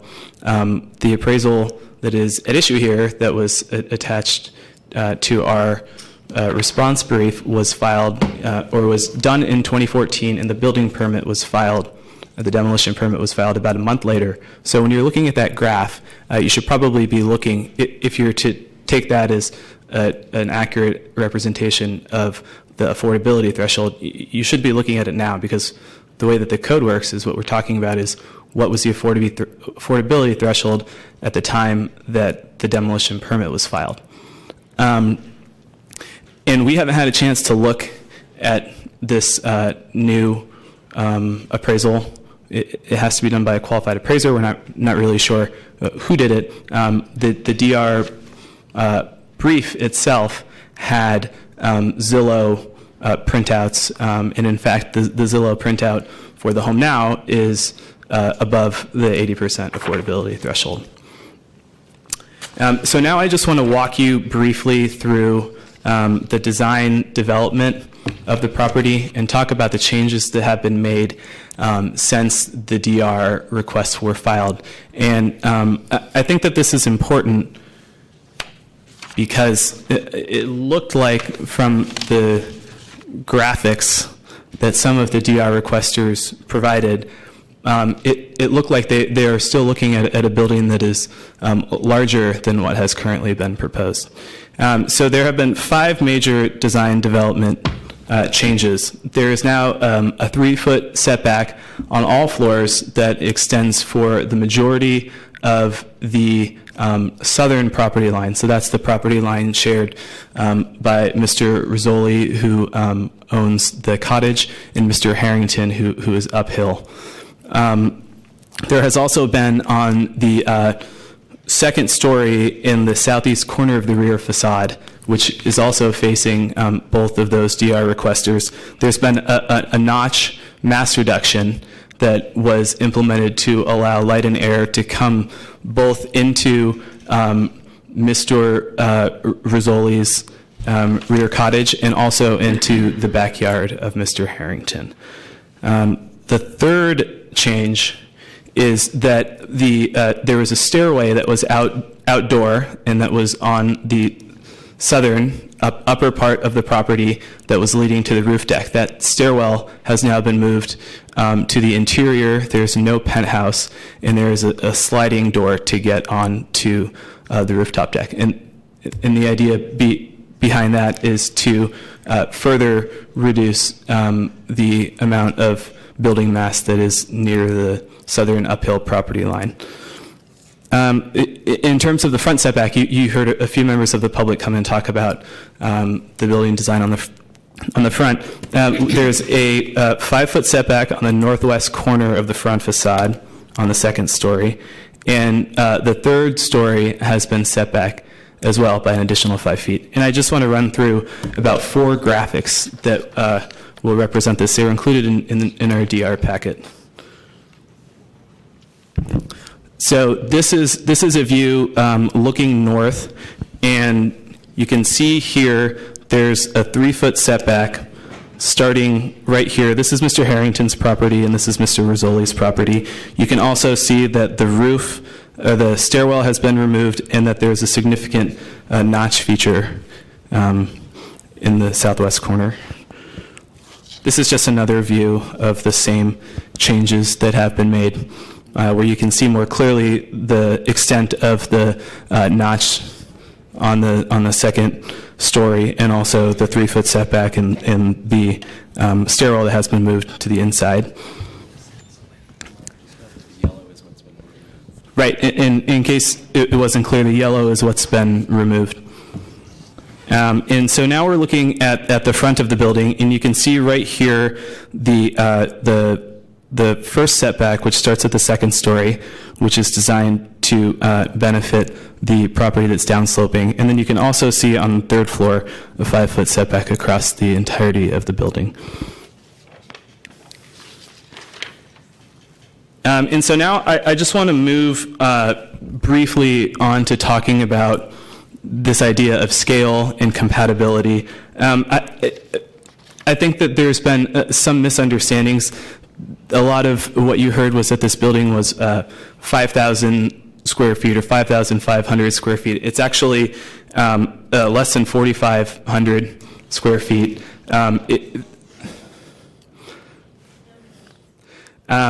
This lot is an abnormally wide lot for this area.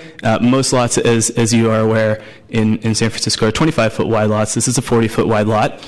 And if this building were on a 25-foot wide lot, it would, based on the ratio, it would be about 2,800 square feet, which is comparable to many of the homes along Laidley Street, which are uphill of the property.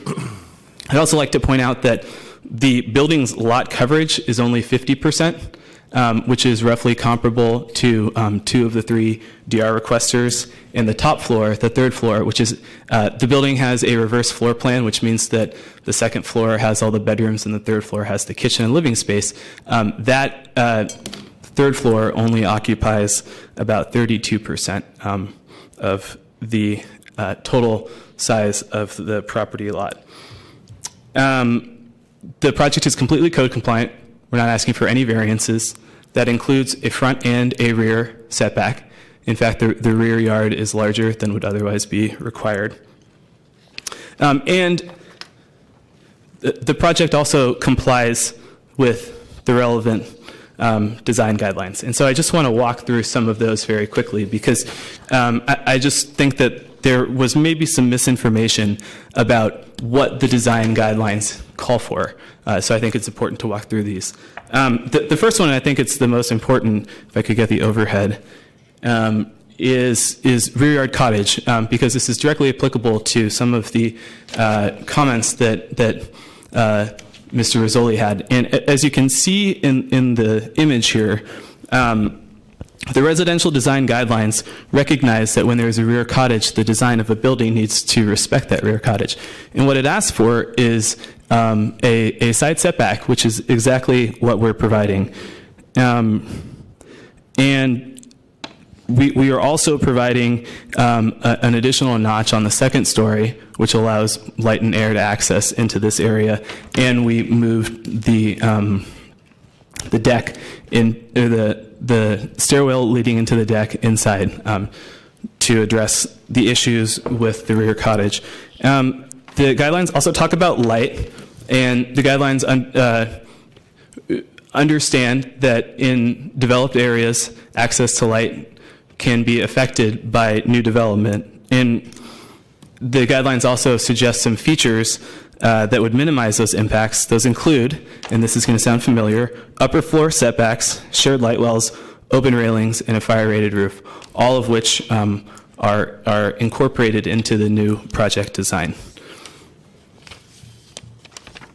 And just briefly, looking at the front of the building and how it is compatible with the design guidelines.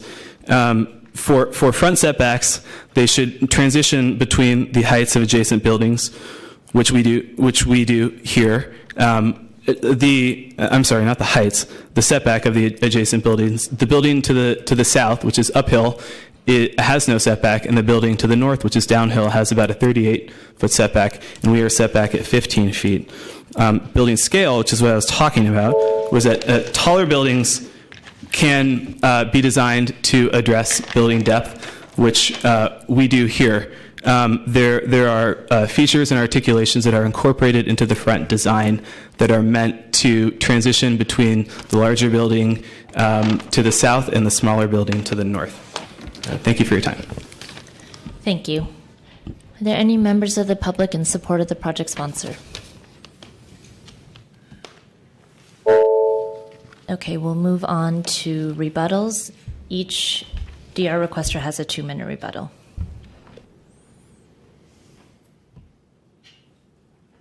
This is great. 1783 Noe LLC tonight is showing their true colors. From its absent and faceless sponsor, owner Mike Morrell, and the other silent, faceless corporate members named on the current deed to the property, Mr. Shadi Abu Katir, whom both of which, by the way, never met with any of us face to face. And according to Mr. Gibson, Mr. Morrell was too busy to meet with us. And he's made this statement to me many times. To the high-priced legal representation that they put in front of you today to present their case instead of speaking on their own behalf. I think it speaks volumes with respect to how they will try to fit into the neighborhood, I think. It amounts to, they're shaking their money-loaded fist at us like the economic bullies they are. They come from a world where money is might and might is right. To them, this neighborhood's culture and character, it doesn't matter because they bought the property and they can do whatever they want with it. This is how people go about these things. They organize as a corporation so they can skirt some of the issues. They got silent partners who are named on deeds. Why does a person who's going to build a family house need a silent partner on their deed? That's a great question. I think it should be asked to them. I could go on and on and on about, some of the issues that I've had, with this thing moving forward and the communications with the project sponsor through Mr. Jeff Gibson. But I think one of the things that speaks volumes is when he posted all the graphics and he basically brought us to the pre-application meeting and he had the schematics and he had the renderings on the wall and he says, this is what we're going to do. Not what do you think about this or what, how do you feel about this project? This is what we're going to do. And this is what's characterized our interaction with them. And I think it's just amazing. Next DR requester.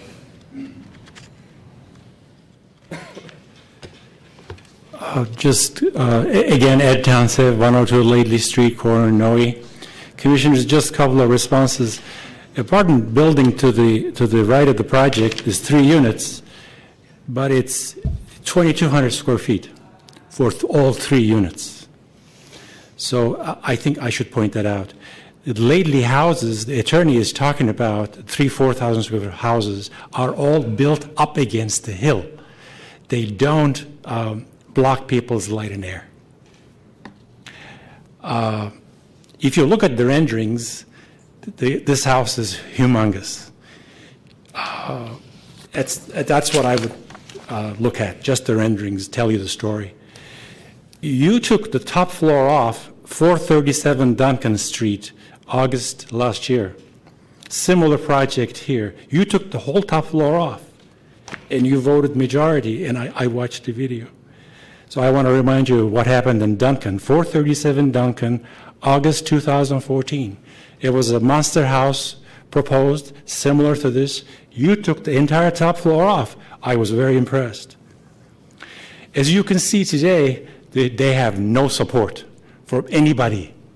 I just like to point this out to you. Thank you. Thank you. Third DR requester.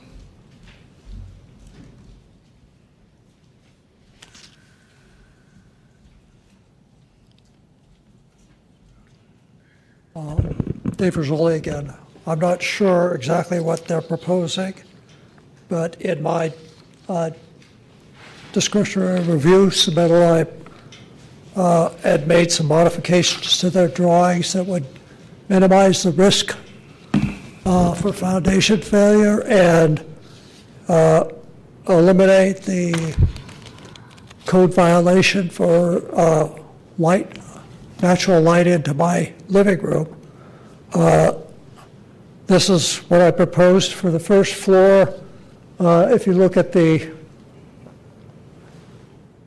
area down at the bottom of the building, I create a 3-foot setback and a notch at the office yoga room.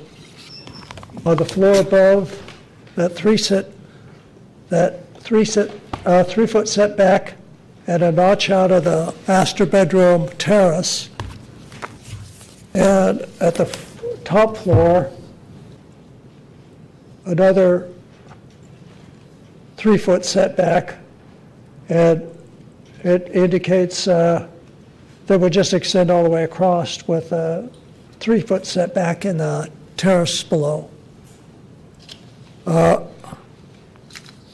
These are the only changes I indicated that would minimize impacts on 74A Harper Street. Eliminate the code violation for light and ventilation to the living room, and minimize the risk for foundation failure. Thank you. Thank you. With that, the public hearing portion is, I'm sorry, 2 minutes for project sponsor. Thanks. Just quickly running through a few issues. This is what you just saw, if we could get that. And we are providing this with the small exception that there is not this ground floor notch. So that was the one of the concrete suggestions in the DR request. This is the second floor. You just saw this as well. And this is what was asked here, is a 3-foot setback, light well, which is what we're providing. And we're also providing a setback right here, cutting a large chunk out of that master bedroom. So I just want to point out that to the extent we received any actual suggestions in the DR requests, we did our best to accommodate those within the project's parameters. I just want to run through a few things. In terms of the 5-foot setback and what it says in the zoning administrator's memorandum, I believe that what that is talking about is for a different zoning district. That's for RH1D, which is a relatively uncommon zoning district, and we're in RH1. 437 Duncan had a penthouse that was listed as a party room. We have no penthouse. The third floor is the kitchen, and it is the living space. So I think it's like comparing apples and oranges. I also think that you can see from the project that we've done a lot to address light and air. What I think you may be hearing when you hear privacy and when somebody across the street is talking about light and air is somebody who may be losing a view. And so I think the project has been designed to provide light and air to the properties that would be affected by a new house. And the property is also designed to ameliorate impacts on others' views. Thank you very much. Thank you. With that, the public hearing portion is closed. Commissioner Richards. So I could ask. No.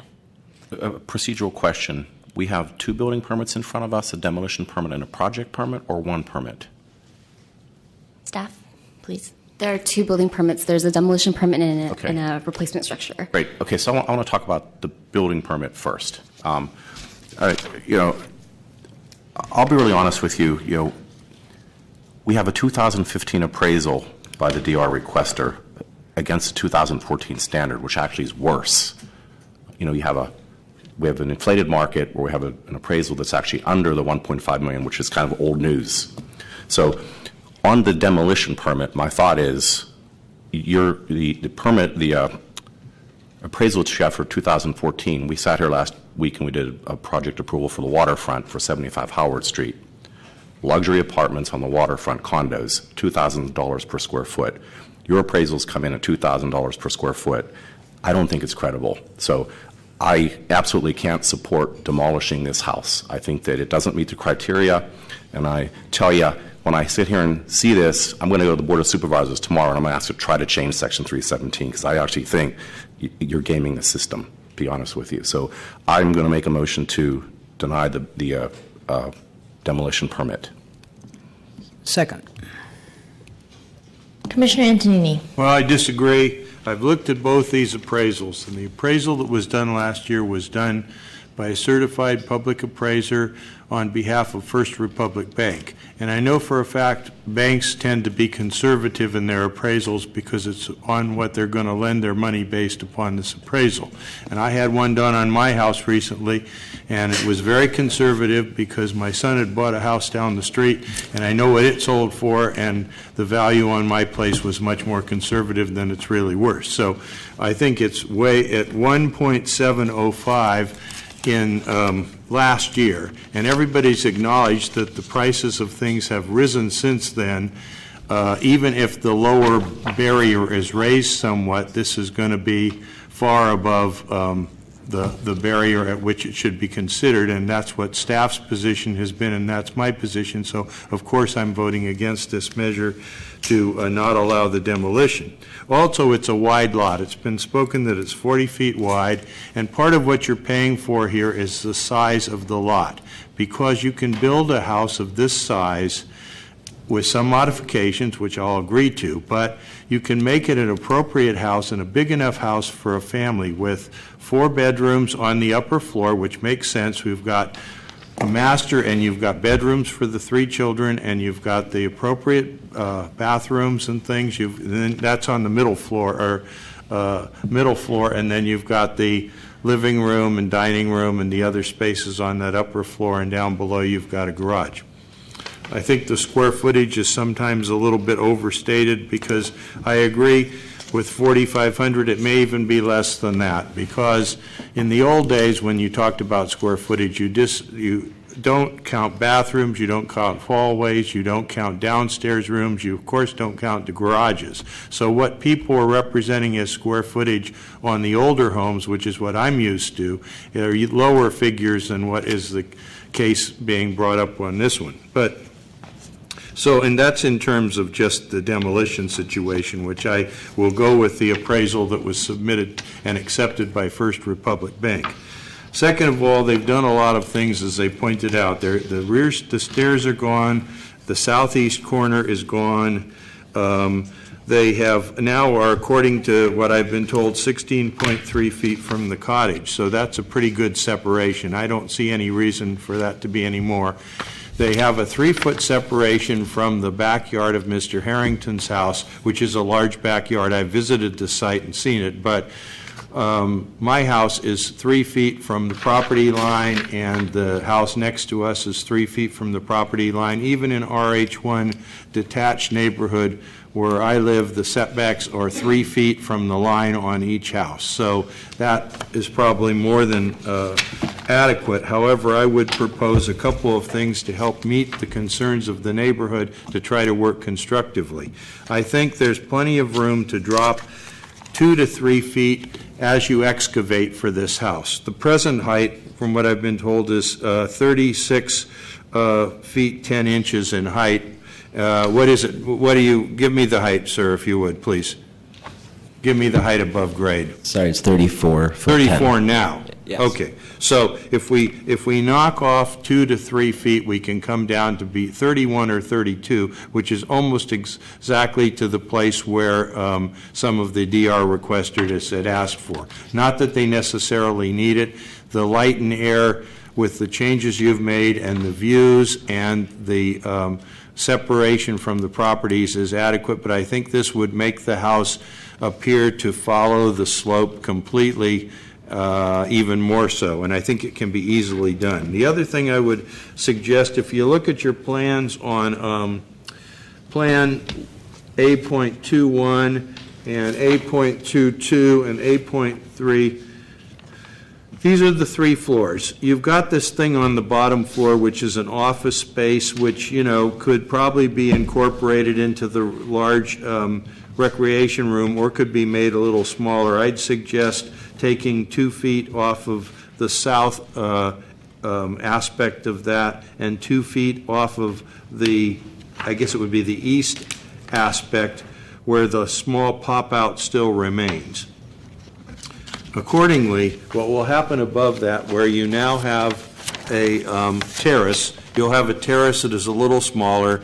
It'll have 2 feet less on the south and 2 feet less on the east. It'll still be a nice sized terrace come out of the master bathroom. And then on the very top floor, the setback is already complete there, but you would have 2 feet less on your TV area, which comes off the living room. Still minor changes, but it will create even more separation for the neighbors on that area. So there should be absolutely no questions on that with those things being done. And I'm neutral on the deck on the top. I think having a trap door, you've done it the right way. However, if the commissioners see fit to eliminate that upper deck, because this has quite a few terraces already on the different levels that can serve the same purpose as that top deck, it probably would be okay with me to get rid of that top deck. Let me see, I've got a few more things. Those are the main suggestions that I have to make a good project even better. And, you know, I'm not one of these people that says just because my house is small, you have to have a small house too. I don't like that. It has to be appropriate for the lot, which it is, and it has to have minimum impacts on the neighbors, which it will once we make these changes and the changes that have been done. And if it happens to be more square footage, you know, there aren't a lot of sites in eastern San Francisco where you can buy a lot big enough to build a complete family home.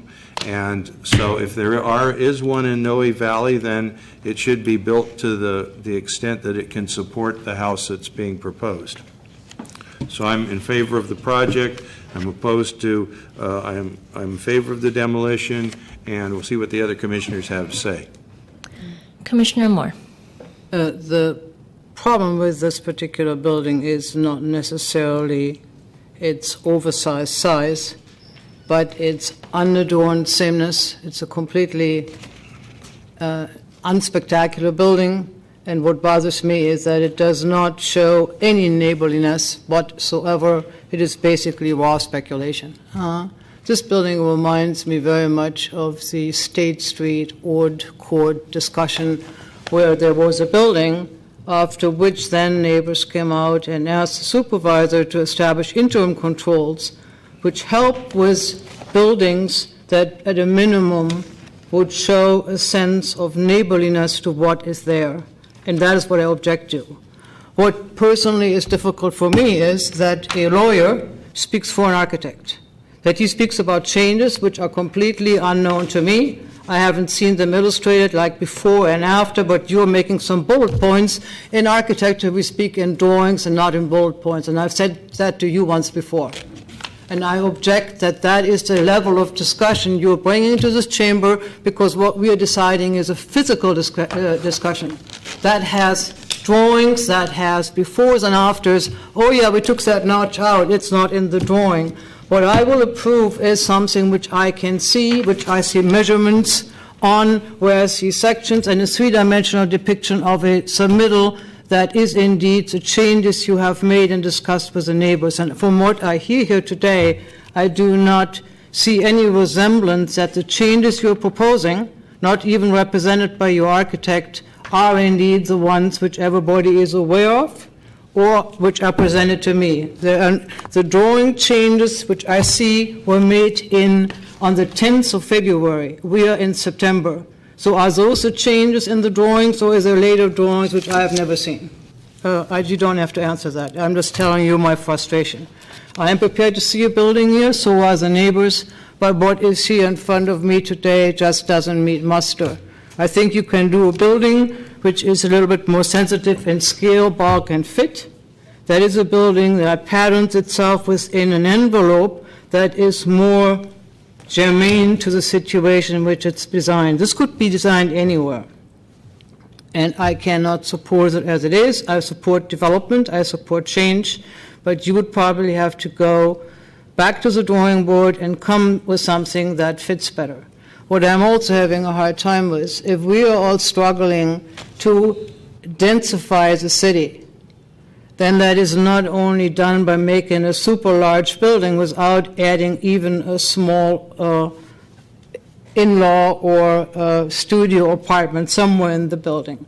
And the last question, before I let the other commissioners weigh in, is I'd like to get clarity about the situation with your renters. Would the project representative please address that to us? There are no renters. There are guests staying in the home. Airbnb. They're not Airbnb. The people that are staying there are not paying any money to the owners. How long have they been there, if I may ask? I don't know that. You don't? I don't know that. How long have the neighbors observed the people being in there? Could you please address that for us, one of you? They have garbage service 6 to 8 weeks. Can we have Would you one? come, please, to the microphone and give us an answer? It's been at least a couple months. There's probably been 6, 7, 8 people. They're receiving garbage service at the house. They're having parties. They're occupying the intersection at the top of Noe and Laidley at late hours, doing, I don't know, some kind of ritual dances. I don't know what's going on. But what I do know is there's plenty of people living there. And Okay, thank you. Thank you. Well, I don't want to comment on it, but that reminds me of another application we had a few months ago where somebody said nobody lives there, and in the end somebody did live there, but we'll leave that for other commissioners perhaps to remember. Okay, Commissioner Hillis. So I agree with a lot of what Commissioner Moore said. I just think this is not one we can tweak around the edges to make it work. It's more responding to kind of taking advantage of the view than it is to the size and the scale of adjacent homes in the neighborhood. I think there could be a bigger home here than what's here. Clearly, it's a big lot. It could take additional size and massing. There definitely are homes up the street that are bigger, and even on Noe as you go down. I mean, and people have done it. They've extended onto the back, but I just don't think this what we're seeing. It's just got to go back to the drawing board. I think what we're seeing is not responsive at all to kind of where this is. So I'm not comfortable kind of coming in and shaving off some feet here and some feet there to try to respond. I mean, I think we run into this a bit when it's a more developer-sponsored project than kind of someone who's going to live there and is going to live with the neighbors in the future. There seems to be more discussion in that. Generally, when you have that, I would encourage that here. We've seen it where there is discussion, even if it is kind of a developer doing it. But there's not much indication that that's happening here. On the issue of, I agree our rules are odd on the kind of the issue of demolition. It's a lot with a single-family home on the top of Noe Street. I would imagine it exceeds the threshold level. And even if it didn't, we'd probably be here talking about a DR anyway. If it was not a demolition, it would be, a major expansion of this house, which may lead to kind of more expansion in the back than the neighbors probably want, instead of expansion in the front, which you can get here. But you've got a big lot. And there's more you can do with this than kind of just maximizing out on all sides and kind of responding to how the neighborhood works. So, I mean, I'd support just sending this back and trying to get some more discussion going with the project sponsor and the neighbors and figuring out a better project that works here, but I don't think this one does. Commissioner Hillis, I agree with your sentiment, but I just want to remind us of our earlier conversation around length of hearings, and so I just want to caution that continuance just means putting it on another calendar. Commissioner Johnson. Yeah, thanks. I was going to ask a couple questions to that point. Yeah, I definitely can't support what we have here today. I don't think that the revised 3D renderings, which I did see in the plan, in our documents, don't reflect in the plans, because all we got was the renderings that were done at the end. So, I mean, there's just so many changes here that I think would need to be made. Commissioner Antonini named off some of them. I think Commissioner Hill has talked about others that I can't even begin to say that we're going to spend time here redesigning this project. My questions are to Commission Secretary and maybe to the staff. So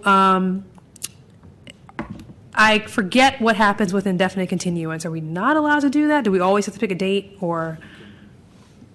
You can continue this matter indefinitely. The only difference is that when you continue something indefinitely, it has to be re-advertised in order for it to come before you. So when you pick a date certain, then basically the original advertisement and notices stay in place, Yep. and they can track when the item is up before you as part of the agenda that gets released. Got it. So if you pick a time certain and they're not ready, you can certainly continue it again. Got it. And then second question, maybe to you, maybe to staff. If we were to deny either permit today, would the sponsor be able to come back with a substantially different project? Because it would be a different permit. Well, if you deny the demo permit, I'm not sure how substantially different that could be in a year. Right. Or within a year's time. Restore the demo. Okay. We can restore the demo. Excuse me? Can we vote to allow the demo in the next hearing? Or does it stand for a year that they can't demo it? Well, we generally don't approve demolition permits without a new construction permit. They basically so go that's- hand We in have to have hand. hand in hand. So Yeah, okay. Got it. But we can withdraw that motion and just continue it. You could continue it. It would supersede your motion. So I withdraw my motion. Okay. Second. Okay, so back to the issue of the continuance. I would like to make a motion for continuance, and the only reason I was asking about the indefinite piece is that I think this needs to go back to the drawing board altogether, and I don't think something like a 6 or 8, or usually, I think we usually don't go farther out than 10, maybe 12 weeks is enough, because I really think that they need to rethink how they're looking at this lot, and I think they need to have some conversations with the neighborhood. And if this comes back to us, I don't want to hear anything about there was one meeting and nobody got to go to it. And, I would like there to be ample opportunity, not forever, but ample opportunity for there to be some discussion. So I guess if we were to put it out 3 to 4 months, is that too long for like the noticing where we have, or is that? Well, I mean, Yeah. it's irrelevant to the noticing. I think at this point, I think all the interested parties are here and present. But 2 months would be something I think that would be adequate, but that's entirely up to you. I do think that the architect, who is not here, would have to, you're the architect, would have to also weigh in terms of his workload and everything else. The building has back to square one. It requires some conversations with the neighbors and then a somewhat modified approach. Right. 1 second, right before you can come up, but right before you say anything about the time you need. Commissioner Moore, the reason why I was speaking without asking the architect first was just because even 2 months puts us in November, right? I see. And I see so what I'm you're thinking, I'm more thinking about the dialogue piece, not necessarily time for the architect, because I'm sure 2 months is probably, 1 to 2 months is probably enough time for the architect, but I don't want to hear, I was in Brazil for 2 weeks in Thanksgiving, and that's why I don't know what's going on. Okay. Yeah, I hear you. Thank you. Thank you for clarifying that. Go ahead, Okay, sorry. So I'm Yes. Jeff Gibson, the architect. 2 months would be more than enough time for us, as long as the neighbors are willing to meet sort of in good faith, quickly, without long delays. They'd already put off this hearing for a month, so as long as I know that they're on board with spending time with me, then we can work on it very quickly. Thank you. Commissioner Richards. I guess I definitely support a continuance. Where I was going with the demolition permit was actually to stop the demolition and actually try to incorporate the house into a new project. However, with Section 317, as Ms. Schutis can attest to, we may be here with Ms. Schutis 3 months from now saying that you're supposed to save this much wall, and all of a sudden the whole thing's down again. So I know, but, part of the thing on Section 317 for me is, for all these other things we have, historic preservation, transportation studies, et cetera, we have a list of people that we allow or we assign, we pick from, and we sell to the project sponsor. You got to choose one of these 3 appraisers. These are the kind of cases that frustrate me, where there's an appraisal that says this, there's an appraisal that says that, and we're in the middle of it. So part of the change that I'd like to see in this whole 317 is a list of approved appraisers, so that we get an official, hey, this is what it's really worth, and you don't game the system. Well, it's an idea, and I'm still frustrated that we have a 2015 appraisal that shows less than your 2014 appraisal by a certified appraiser. Thank you. Commissioner Antonini. I have a few questions for project sponsor. If you could come up and answer the questions, please. I think during our meeting, it was told that there was a family, perhaps Mr. Morell's family, that apparently is Mr. Morell. Okay, very good. I heard that they're planning to occupy it. They have 2 children, possibly a third on the way, and they have some aging parents that will be occupying the lower floor. Is that correct or not? One child, possibly a second on the way. Yes, aging parents. Yes, the intention would be to occupy the house. Yeah, okay, thank you. That answers a lot of questions that have been brought up. And the other is it makes a reason to have the elevator, which I was going to bring up too. I didn't know whether we needed it. Okay, thank you. There are a couple other things I'd like to, I am interested in continuing this. I am interested in finding a date in November or early December that is not loaded with a lot of stuff now, so we aren't at risk of having a very long hearing like we did last week. And also, let me ask one of the DR requesters, Mr. Harrington, is that late November, early December, if they work in good faith to redesign it with you, is that long enough? Commissioner, no. The consensus amongst the DR filers is that we would need at least 3 months. And we'd request 3 months. Why? You don't want to talk to him? You should be able to figure this out. No, we would love to talk to him, but I think that, based on the conversations that I just had and calendars that we have available, that we'd need that time. I personally will be traveling. I have matches that I'm playing in the UK, and I'll be gone for some time. Okay, that could bring us into early December, I would say, and that's probably amenable to me. That would work. If we have, what do we got in a date in early December there? Your dates in December are December 3rd, 10th, and the 17th. All right, how about December 10? I'll make a motion to continue till December 10. Second. Commissioner Moore. No, I'm sorry, I'm done. In that case, Commissioners, there is a motion and a second to continue this matter to December 10th. On that motion, Commissioner Antonini. Aye. Commissioner Hillis. Aye. Commissioner Johnson. Aye. Commissioner Moore. Aye. Commissioner Richards. Aye. And Commissioner Chair Wu. Aye. So moved, Commissioners. That motion passes unanimously 6-0. Commissioners, that will place us under general public comment, for which I have no speaker cards. Is there any general public comment? Seeing none, public comment is closed. Meeting adjourned.